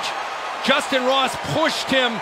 Savion Smith went down, and you can see he's still down. Hopefully he's okay, but there he is. He's jammed up close, gives him a push, and then goes down, loses his footing. And then after this, the move and the yards after the catch by Justin Ross against the safety, Deontay Thompson. Boy, that's a true freshman making that move in the open field. The offensive line doing just enough to keep Quentin Williams and Anthony Jennings out to give Trevor Lawrence a chance to make that throw. Trevor was stumbling, but he wanted to turn his head quickly because he knew he had a big play. Nothing going right for Saban's defense. So before the PAT, they continue to look at Savion Smith, who is down. Clemson's longest pass play of the season. The lead is 21.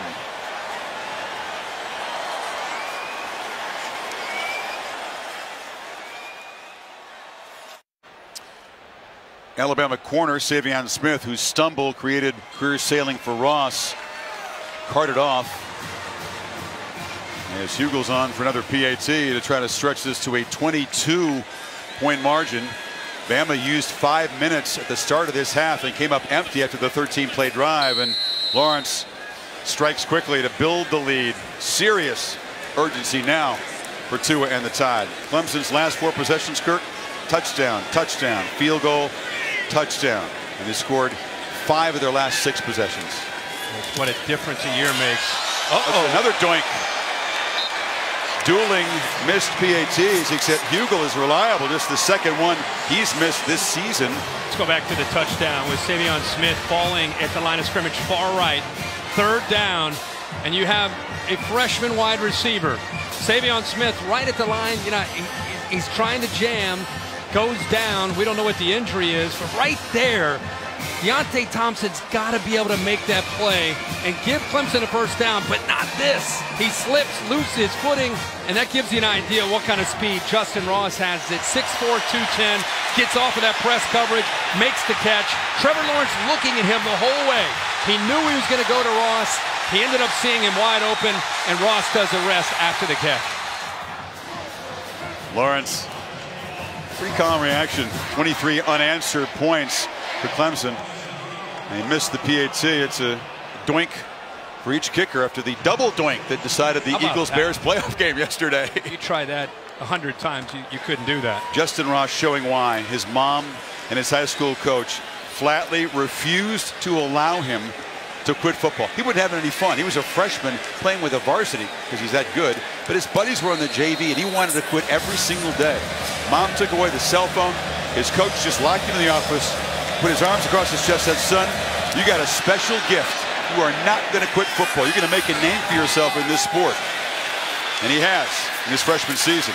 Jacobs out near the 30 as we check in with Tom Rinaldi. Chris, the message from Dabo Swinney in the locker room was twofold. We need to stop the run. That will be the key to controlling things here in the second half. But more importantly, the score is 0-0. It's something that he said during the last injury timeout as well, imploring his team to play with the same aggression, the same attitude, and treat this game as if it has just started on the scoreboard, even though they're a quarter and a half away, Chris, from winning. Well, Tom, they're leading 6-0 in the second half. Two-back look. Can they stick with the running game, which has been productive, or now? Well, there's your answer, Kirk. They hand it off to Najee Harris, who gets 11 more, but the deficit is now 21. Yeah, and obviously with 8.5 to go, a little under 8.5 to go here in the third quarter, this is not the time. This offense has played with a tremendous amount of confidence all year, and it's been a balanced attack. You can't just abort the running game and just start throwing it all over the place, especially against Clemson's defensive line and their pass rush. Tide have run it for 157. Tigers just 25. It's Jacobs in motion. Tua looked that way. Now fires down the middle, and it's caught by Smith inside the 40. Great job by Tua, moving the safety with his eyes. Watch him move the safety in the middle of the field. Right back in the middle. He moves him by looking to the right, opens up the middle of the field by using his eyes to kind of play with Wallace, the safety number 12, moved him just enough to come back and make that throw to Devontae Smith. Who has been the top target tonight for Tua, 6 catches. Najee Harris tried to bounce it, just ran into traffic, and Tanner Muse knocked him down along with Wilkins. That was a much better job by Clemson, not giving him anywhere to be able to find that crease. Christian Wilkins is having a big night, and I think right now really starting to feel that this team, this defensive line came back for this moment. They wanted to come back and have a chance to win a national championship, and up by 21, Christian Wilkins right now is feeling it. 2nd and 11. Tagovailoa rolls away from the pressure and fires. Beautiful catch. Adjustment by Jacobs in there, down in the red zone. Wow. One-on-one scramble drill. Tua finds Josh Jacobs with Trey Lamar, who's 255 pounds as a linebacker, never got his head turned to find the ball. Good job of improvising by Tua, and a heads-up play by Josh Jacobs to take off, seeing the one-on-one matchup that he had with the bigger linebacker Lamar. Tremendous multi-purpose back. That's why you think he's headed for success on Sundays. Big time. Got 16 that time. They fake it to him, slant. They're all over it. Jalen Waddle, a speedy guy, corralled quickly by Wallace. Very surprised that Tua has not taken shots with his receivers against the corners. They've been doing most of their work in the middle. Very little success trying to go after the corners of Clemson. And Clemson has very long, athletic corners, but because Alabama's had so many games where that's been a home run for them, even last week against Oklahoma, they've not had any success yet tonight. Play action across the middle. It's too high and off the hand of Henry Ruggs. Trayvon Mullen, corner who we saw hobbled earlier in this half here, not on the field right now, Kirk. Yeah, he had this. Just misses the touchdown to Ruggs. And with double slants, if he would have paused just a second and seen Waddle behind him, he would have easily had a touchdown. Yet another 3rd down play. They need 4. Clemson's going to call a timeout. 2nd time tonight the Tigers have spent the timeout on defense, but this is a crucial sequence for Alabama. Urgency. 2 plays to get 4 yards when you come back.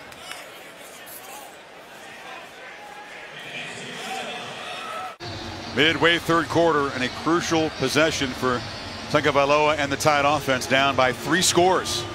They need 4 yards. Very, very unlikely they would try a field goal or fake it again. No, obviously they need a touchdown. They've got 2 plays here to pick up this 1st down. Trayvon Mullen trying to hydrate, trying to deal with cramps on the sideline, according to our Tom Rinaldi. He's not in the game.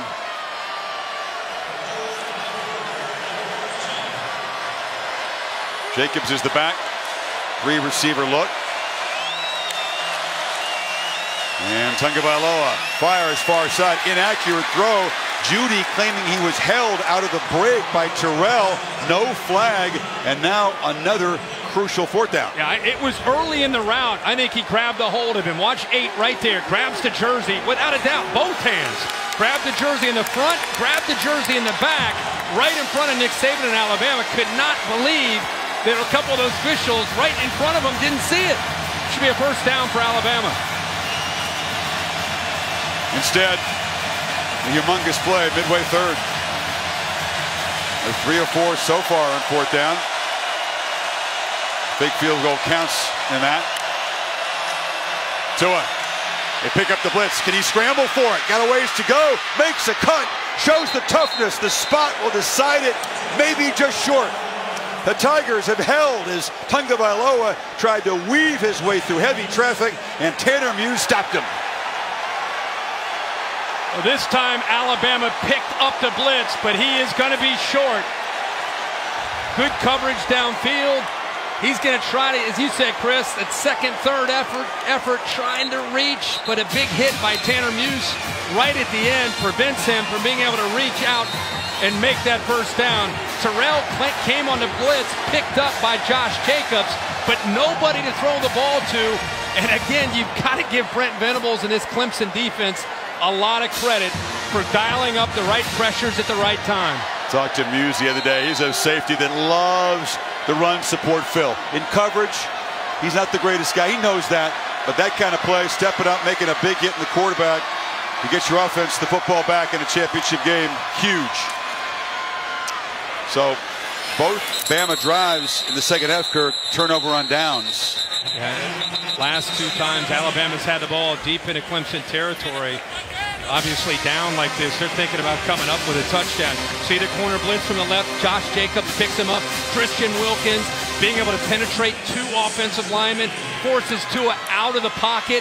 And because they're sitting back in zone with those safeties, able to come down and keep Tua short of the first.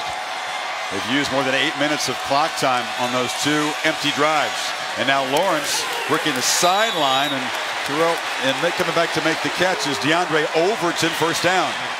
Perfectly thrown ball. Trevor Lawrence to the far left there. Last week, what hurt Alabama late in that game against Oklahoma and Kyler Murray with CeeDee Lamb? That back shoulder fade against Surtain. They looked at that film, and they went right after him there to pick up that first down. Etienne swarmed early by Jennings, and they clean it up. Raekwon Davis makes the tackle. If we know Dabo Swinney and Tony Elliott, Jeff Scott, they're aggressive. They're going to stay aggressive with the lead. Can't expect them to throttle way back here. No, I don't think they will. They have too much respect for Alabama and what Alabama can do. Tony Elliott right there in the middle, the co-offensive coordinator. How about that location of that back shoulder fade by Trevor Lawrence? Throws that ball well before Overton was expecting the ball, where Surtain could not make a play on it. Trevor a little hyped up early, some incompletions. Dabo pointed out that he missed a couple passes, but he's created some big plays through the air tonight. Misses Ross that time.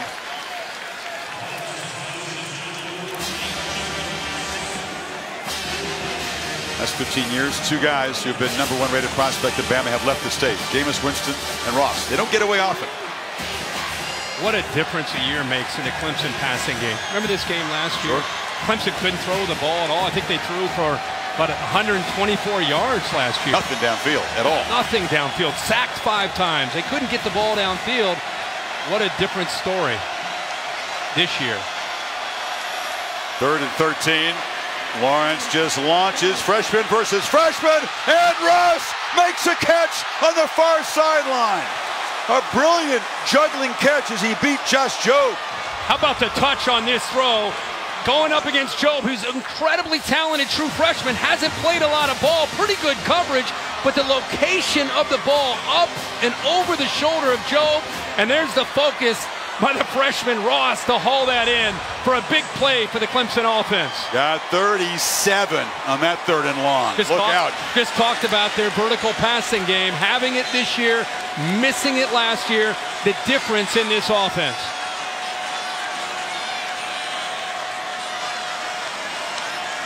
It's Renfro in motion. A handoff instead up the middle to Adam Choice. See where Lawrence has distributed the football to pass chart. It's a lot to look at, Kirk, but take us through this. Yeah, I mean, so far he's 16 of 26, 324 yards. But what I want to talk about, the difference is this year, 1 of 3, 2 of 2, 4 of 5. He has 5 pass completions tonight of 25 yards or longer in this game. Has not been sacked. They haven't pressured him. And when you have to respect that aspect of the game, it opens up, obviously, the short passing game and also a running game if you need it. Ross again, and Tide, the ball comes out, and they rule it a fumble, and the Tide have taken it away. Isaiah Buggs and Raekwon Davis were there. They'll take another look. Davis had the football. It's a matter, did the ground cause that fumble? Alabama hoping for a break here. He extended himself, and I don't know if the ball came out before, but I thought the ground may have caused it. He's trying to work. Watch the ball. Yeah, I think he's down. Yeah, his hip hit the ground as the ball hit the ground. Just a split second before, right there. Yeah, he's down. Bring in Dave Kataya just for confirmation, Dave, of what we're seeing as they review it. I'm seeing what you guys see. You see that knee down before the ball comes out. And even though the arm hits, the ball comes out after the arm. In both cases, he's down. Alabama fans just bemoaning the fact that Ross got away. There's been so much turnover in the Crimson Tide staff. Last 5 years, 20 different coaches. Clemson, 3 coaches have left in that same time, and that continuity in the staff and the lack of it for Saban is a problem. You talk to Ross. He was very interested in going to the Tide, but the position coaches have come and gone. He didn't feel like he could feel confident that the coaches would be there. Yeah, and I think also to credit Clemson, I think when he went on his visit, he felt something a little bit different there. Right. I think it surprised him, and I think he was, once he got on that campus and felt that culture, I think he was really intrigued by what Clemson has to offer. And I think at that point it was obvious he wanted to go to Clemson. There's only been a couple players from the state of Alabama that are considered the best players to leave that state. Jameis Winston being one of them, and Justin Ross. If we expect replay to reverse that call of a lost fumble, it'll be about a 3rd and 8 at the 36 for Clemson. Nick Saban talked about how they got to play better third down defense when he walked off the field, telling Maria Taylor we got to be better. Clemson 6 of 9 on third down. After review, the runner was down before he lost control of the ball. It will be 3rd down and 9 at the 37-yard line. Clock will start on my ready for play. So the Tigers converting, Kirk, double the percentage of other Alabama opponents this year on third down. You go more than 21 down. I know you got Tua, you got all those weapons. Can they get after Trevor Lawrence? Can they affect him? Something that's been a problem here on third down without Christian Miller.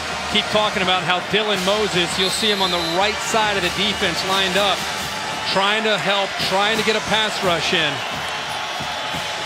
Yeah, 45 sacks on the season for the Tide, 0 tonight.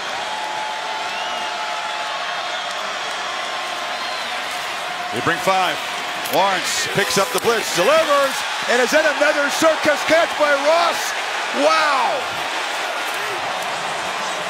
Humongous play by the freshman. Well, a great throw and an unbelievable right-handed catch. Are you kidding me? A palm, and then he gets the right foot down. That's as good of a catch as you're going to see. By the way, Trevor Lawrence makes that play on third down, throws it, and just hopes it's going to be good enough for Ross to have a chance. He got leveled as soon as he threw that ball.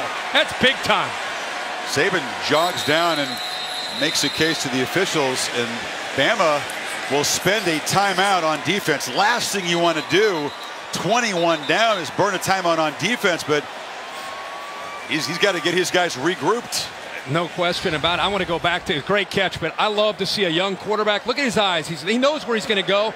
Watch how he keeps his eyes downfield. Here comes Bugs. Boom. Moses coming in. As soon as he threw that ball, he felt 300 pounds closing in on him. Didn't affect him at all.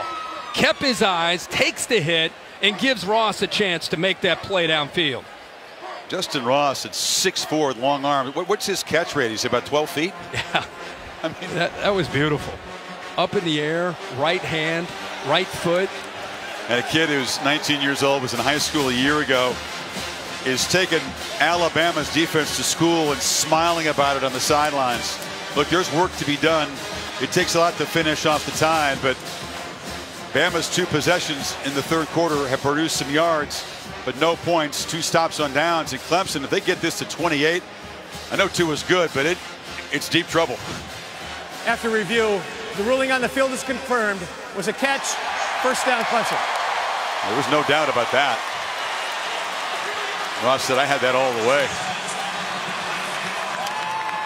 You leave the state, Kirk, and you get to hear from the folks back home. Justin says there's people in his family rooting for Alabama tonight. Not immediate family, but extended family. How about 6 receptions on the 153 yards and a touchdown for the freshman? You got bragging rights when you go home off a performance like this if the Tigers can finish the job. Black running again.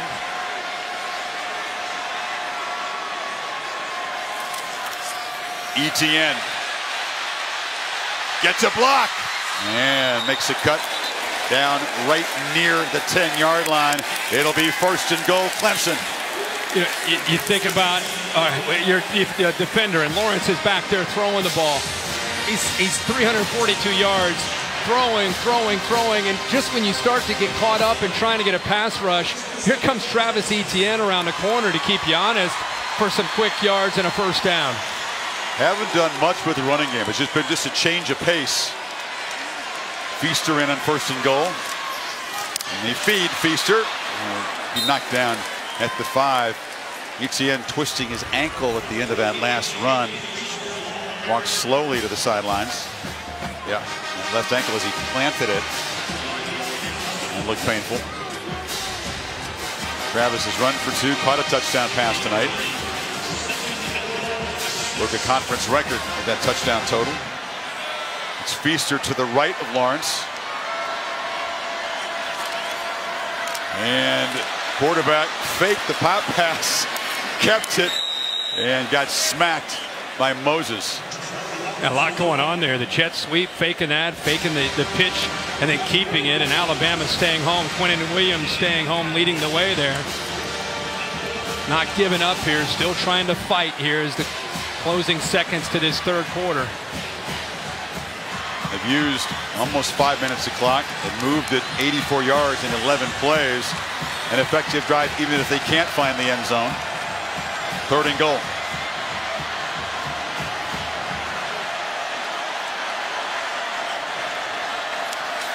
Lawrence with the rush coming. Finds T. Higgins. Touchdown. There is a flag down. Late hit after the touchdown. This should stand. That kid cannot be 19 years old. Come on. I mean, he looks like a 10-year NFL veteran. I mean, he looks like he's been there his whole life. Back there taking hits, making throws. And how about these receivers? I mean, Ross has made some at that time. It's T. Higgins going up and making a play. How about the circus catches this crew has made? If you go back to the Cotton Bowl against Notre Dame, great catch by Higgins in the end zone.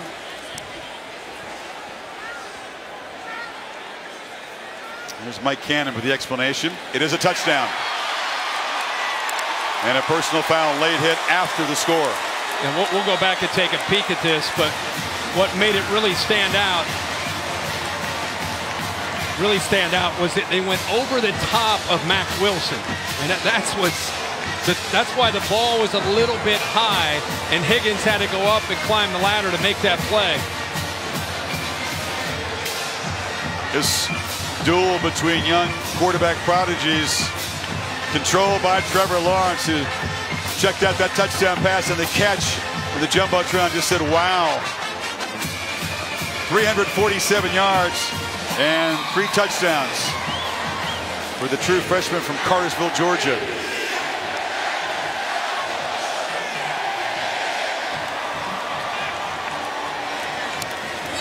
No throttling back in the 3rd quarter. They've added 13 points to the lead. The route's going to come from your right, and he's going to work towards the back, but I want you to watch Mack Wilson in the middle. They're playing straight up man.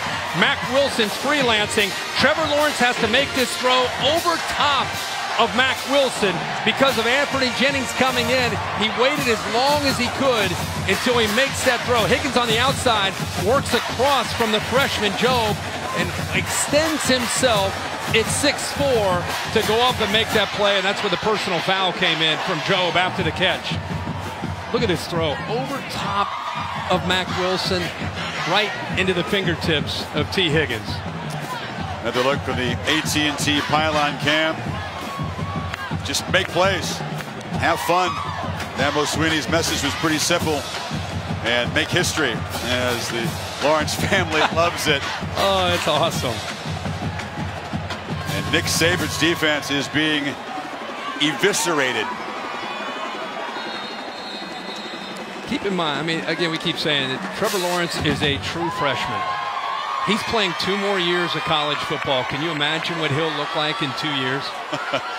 mentally and physically. I can't imagine what the other folks in the ACC and around this sport are thinking with the idea of him. And by the way, most of those receivers back too. You got freshmen and sophomores, top 2 quarterbacks, top 2 running backs, 3 of the top 4 wide receivers. They'll lose, of course, Renfro and Trevion Thompson.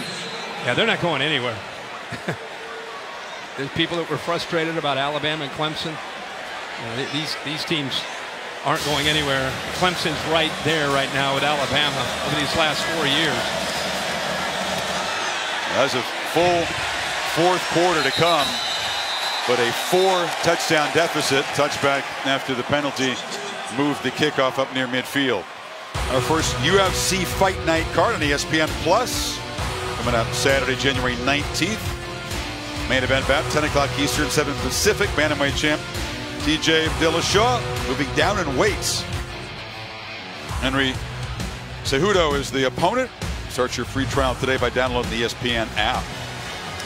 So there's 21 seconds and then a quarter to go.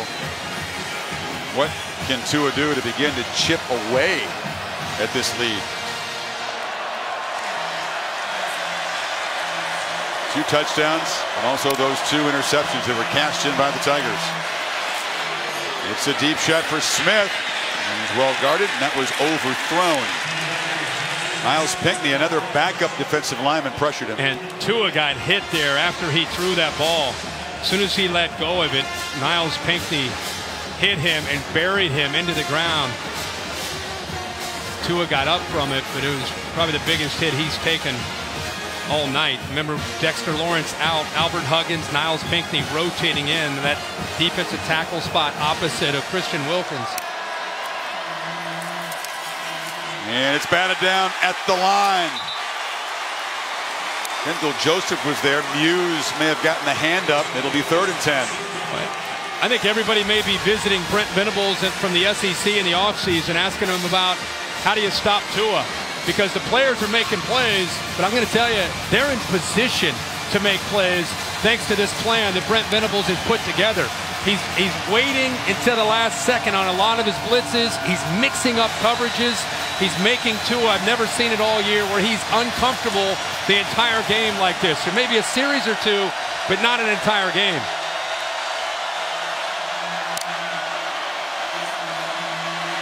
Tagovailoa has time and now is flushed on 3rd and 10 and takes a shot for Judy downfield, who's got it. Somehow they let the top receiver get behind him. Terrell makes the tackle on the final play of the 3rd quarter. Yeah, that's just Tua making a play and improvising, buying enough time, and Jerry Jeudy not giving up on the play. 4, who's right there. Good coverage by Clemson. You could see he was open there, but Tua's looking to the other side. And this is where he starts to scramble. Jeudy read the eyes. Tua kind of gave him the look like keep going, and he eventually makes the play. Final quarter coming up. 30 unanswered points by Clemson. The College Football Playoff National Championship game presented by AT&T on ESPN.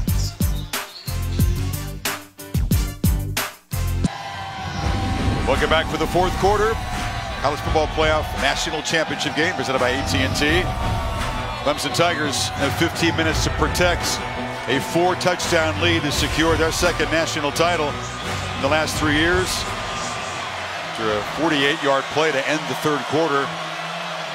Can the Tide chip away quickly here in the 4th? Tagovailoa steps up, tries to get it to Smith, and it's broken up by Terrell, who began this night, or excuse me, Fields. It says going to sleep. Going to sleep over there? By the way, he has stepped in admirably to come up and make some plays. That ball's caught until Fields gets his right hand in to knock that ball away. He stepped in for Terrell and is playing incredibly well.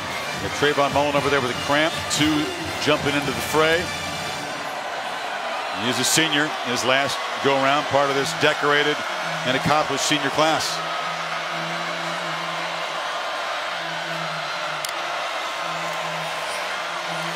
No pressure this time. And a long delivery on the sidelines to Waddle, who's muscled out, but it's 1st and goal. Actually, a little mix-up. One of the few mistakes we've seen from Clemson. Watch this on coverage. Couple guys take Devontae Smith.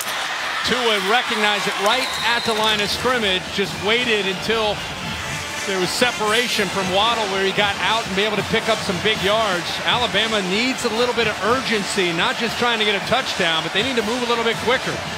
No doubt. They cannot afford to spend time, even as they try to cut into this 4-touchdown lead.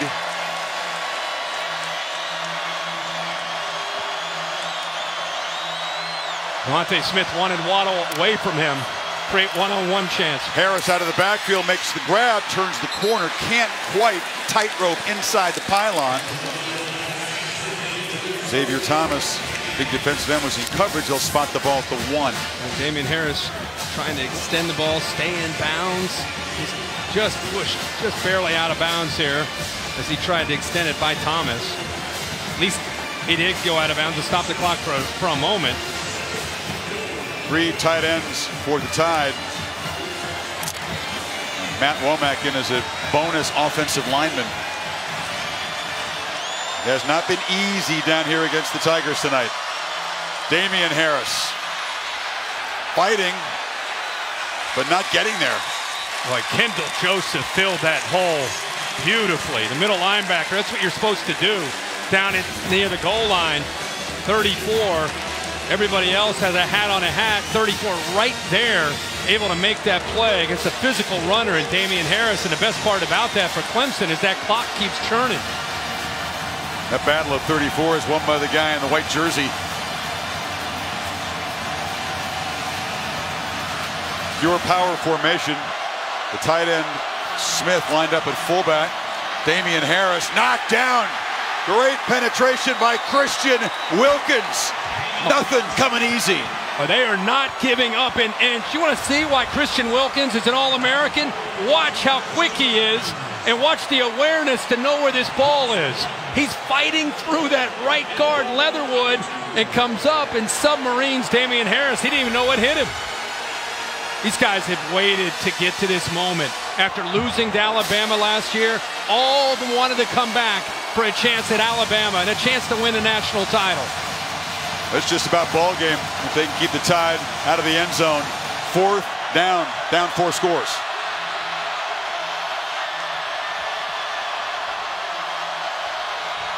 Tagovailoa trying to run, ain't gonna get there. Chased down by Clelin Ferrell, and the Tigers begin to celebrate. Hey man, how about that defense? How about that Clemson defense? Stepping up again when Alabama has had the ball down into that red zone area, unable to come away with any points. It's the 4th time inside the red zone, only 1 touchdown for Alabama. It has been a total team performance. Young quarterback, playmaking wide receivers, and nasty defense, keeping the Tide out of the end zone again. Clemson takes over, 12-17 away from another championship.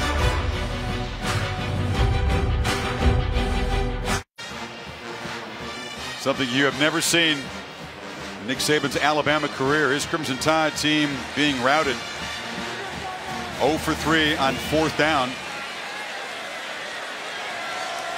Interesting call as the Tigers had to chew on some clock. Tua Tagovailoa and Mike Locksley electing a quarterback run there. 3 turnovers on downs. The fake field goal didn't work at all. And that stout Tigers red zone defense doing its job. Yeah, playing with a lot of pride down in there, not giving up on any series. And Tua and this offense obviously frustrated. What a plan put together and the way they're executing on this Clemson defense tonight. Is that just evidence, Kirk, that Mike Locksley, he's trying, but he's sort of run out of answers down there. Yeah. Using power formations. That was a 3-receiver set, and Tua running to the boundary. Yeah, that was surprising to see that call. Got to throw it. Using almost all of the play clock, but throwing, and Lawrence just slinging it. Why not? You're feeling it. Going to get the ball to Darian Kendrick. It does stop the clock. Had a big hole there behind the corner in front of the safety. Just missed him. You said it earlier that, you know, Clemson's not going to stop being aggressive. And at this point now on 3rd down and long, it's deep inside their own territory. They also want to be smart. Expect to run here on 3rd and long. The way they believe in 16, you never know. You know, the Tide have not been able to anticipate what to expect from this offense tonight. Adam Choice in there to block, and they just fling it. Why not throw it to Justin Ross? He juggled that one. Joe was in coverage, incomplete, and the punt team comes out. Yeah, he had it. I mean, you wondered, are they going to throw it? They're going to take a chance and give him a chance to play. True freshman on true freshman. Ball is perfectly thrown, and I think Joe, in his long arms, got in there and pulled that ball away from Ross, who had it. Yeah, he did. Pay attention. Our buddy Steve Levy on the sidelines got run into by the receiver out of bounds there. Gotta have your head on a swivel. You're going to sit ringside. Well, Waddle tries to make a play. Special teams have played a big role in these previous games. Not so far tonight in a positive way. Spires moves around, tries to kick it away from Waddle. He's going to let it bounce 3 times, and he stumbled. Just had to get out of the way, and it will roll dead on Bama's side of the field with 11-12 to play in round 4 of this rivalry.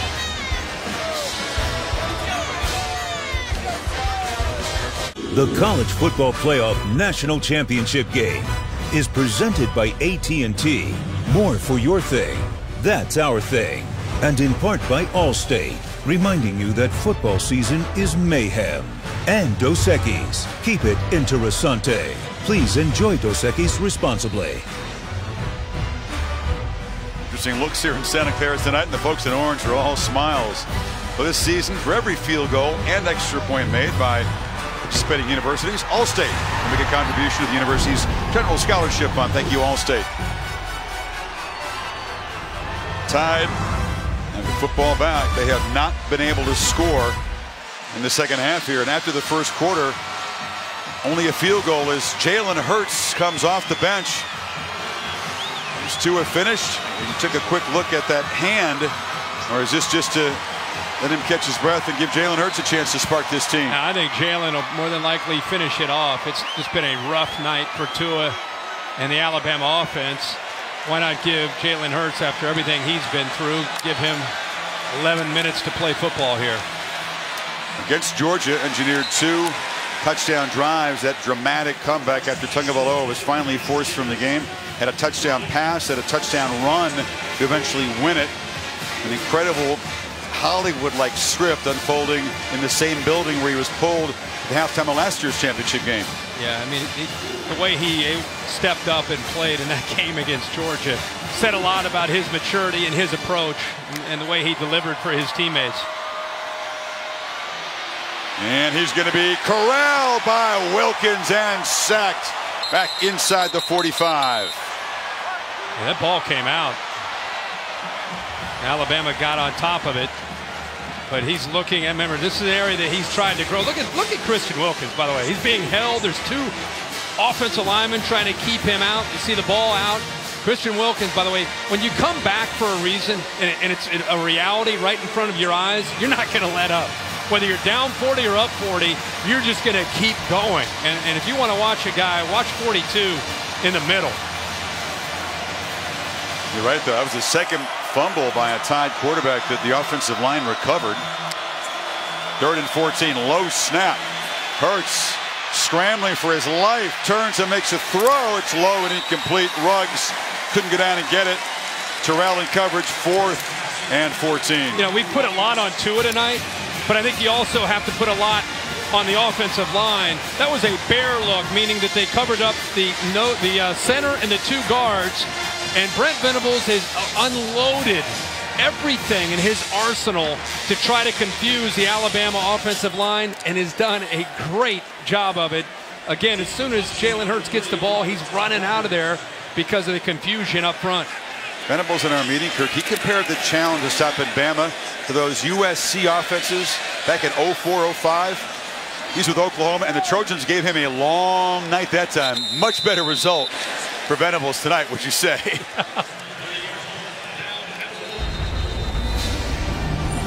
You're watching the College Football Playoff National Championship game presented by AT&T. 10:02 to play.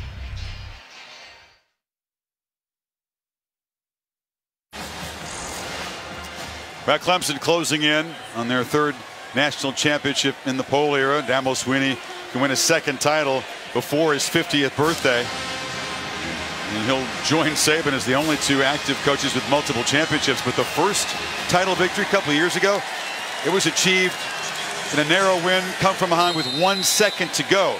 This is like a knockout in round 4 of this matchup. 10:02 to play. Tigers are pinned way back. Ball half-yard line.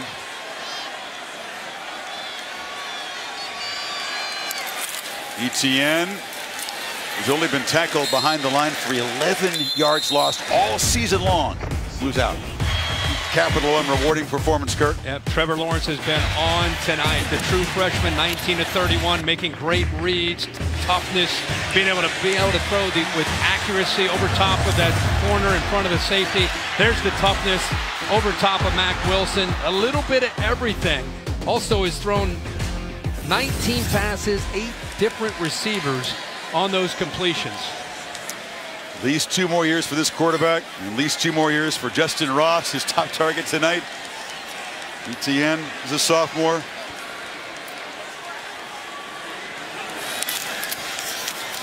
Keeper.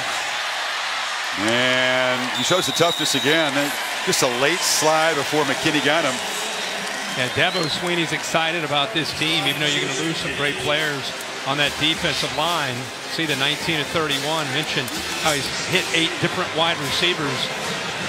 He shows up as a 9th grader because Brandon Streeter and Jeff Scott begged Dabo to visit with him. And I said, I don't offer 9th graders. Please, coach, everybody's offering him. Take a meeting. And he talked to him, and he still wouldn't offer him a scholarship, would he? He doesn't do that. Jeff Scott said he and Brandon Streeter are looking at each other in the room, like waiting for him to offer, and he said, I'm not going to offer you today. And that, by the way, impressed Trevor Lawrence and his parents more than anything in the recruiting process.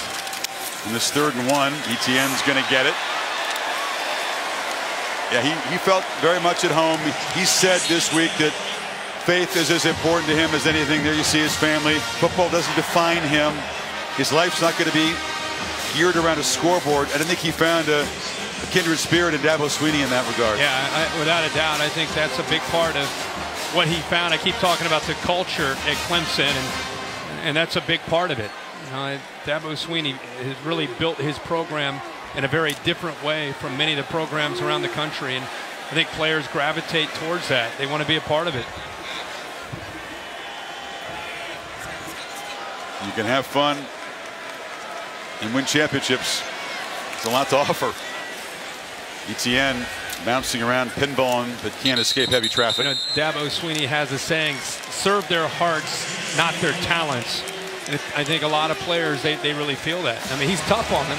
He played for Gene Stallings. He pulled out a pretty good impression of Gene Stallings at our meeting the other day. But Dabo won't give you a chance to coach. Yeah. We'll pay you $36,000 a year, right? He makes a lot more than that now, but money was never the motivation for him. Just really loves being a teacher of the game. Yeah, but I mean, the reason I bring up that Gene Stallings is Gene Stallings was a tough coach. Played for Bear Bryant, was around Bear Bryant. But Dabo does it in his own way. He's tough, but he also loves on him.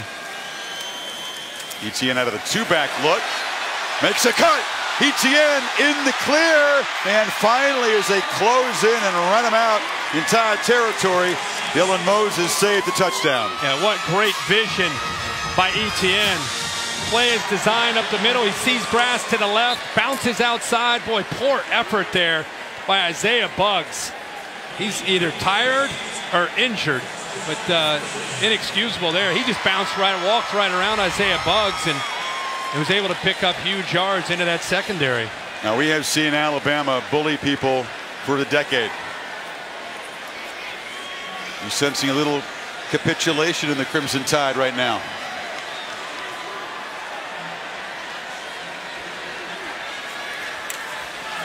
Feaster knocked down. Dabo Sweeney was a walk-on wide receiver. Grew up in Alabama. Made a couple of catches. Excellent high fiver. You can see the enthusiasm even as a young player. Watch this next one.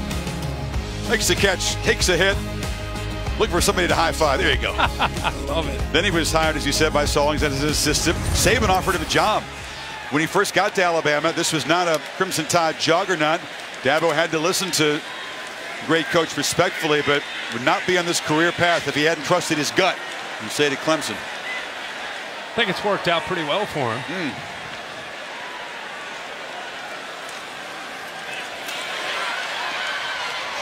TJ Chase gets a touch, and there's a long history. Frank Howard, the man who first built Clemson's program. Danny Ford won a championship in '81, the only championship for the school before Sweeney arrived.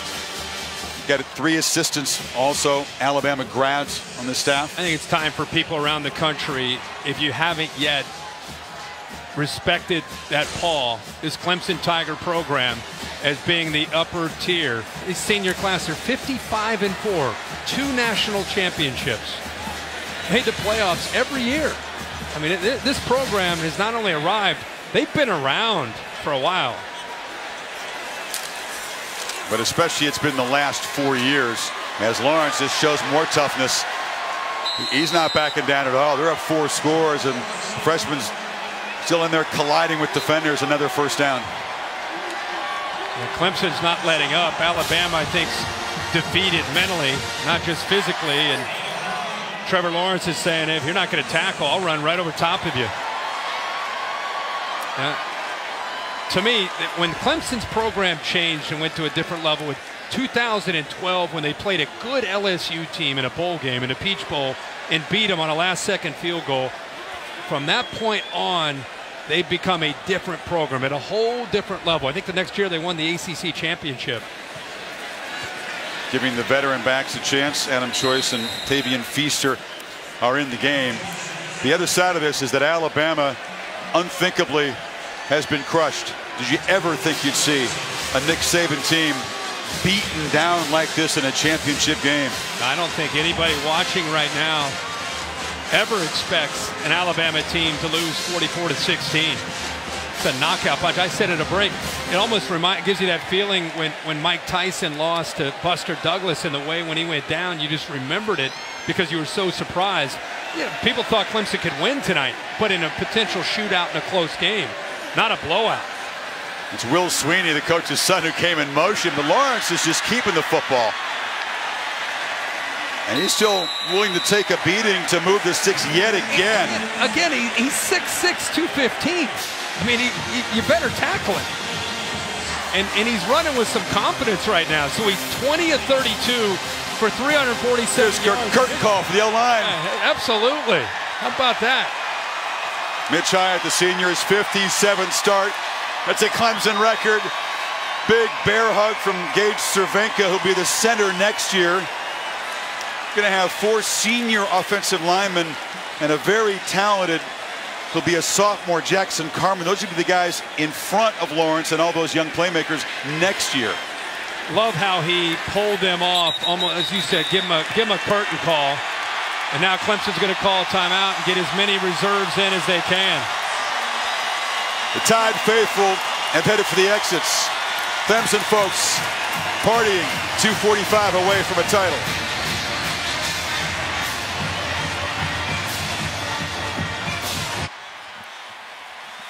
Ford post-game show, 2 minutes and 45 seconds away, and what a scene. Big tough guy, Christian Wilkins, one of the rare Northerners on this team, comes from Massachusetts, came back hoping for this moment. Well, that's what it's about right there, the emotions.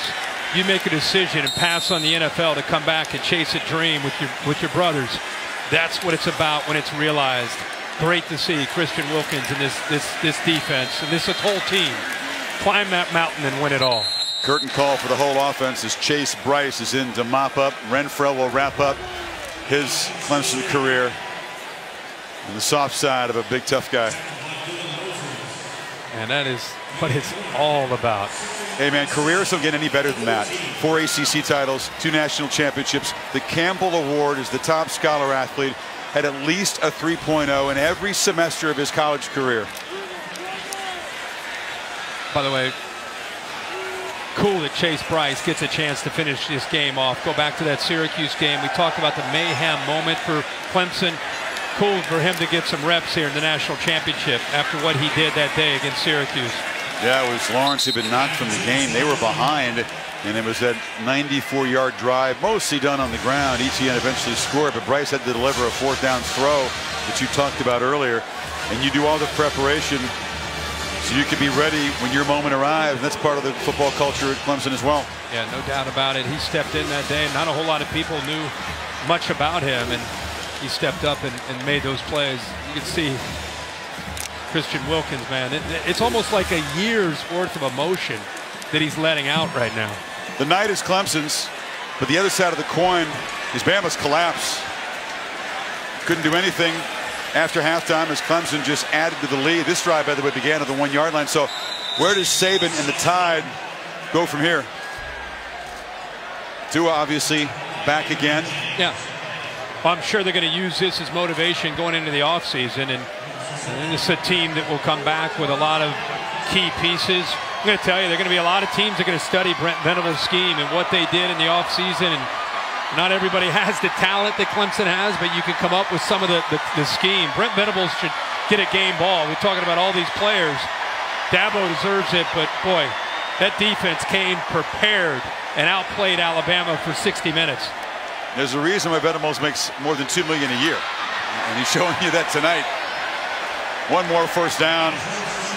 And this will end deep in Tide territory with very likely a victory formation and a 55th win for this Clemson senior class. The Tigers reclaim their crown by crushing Alabama.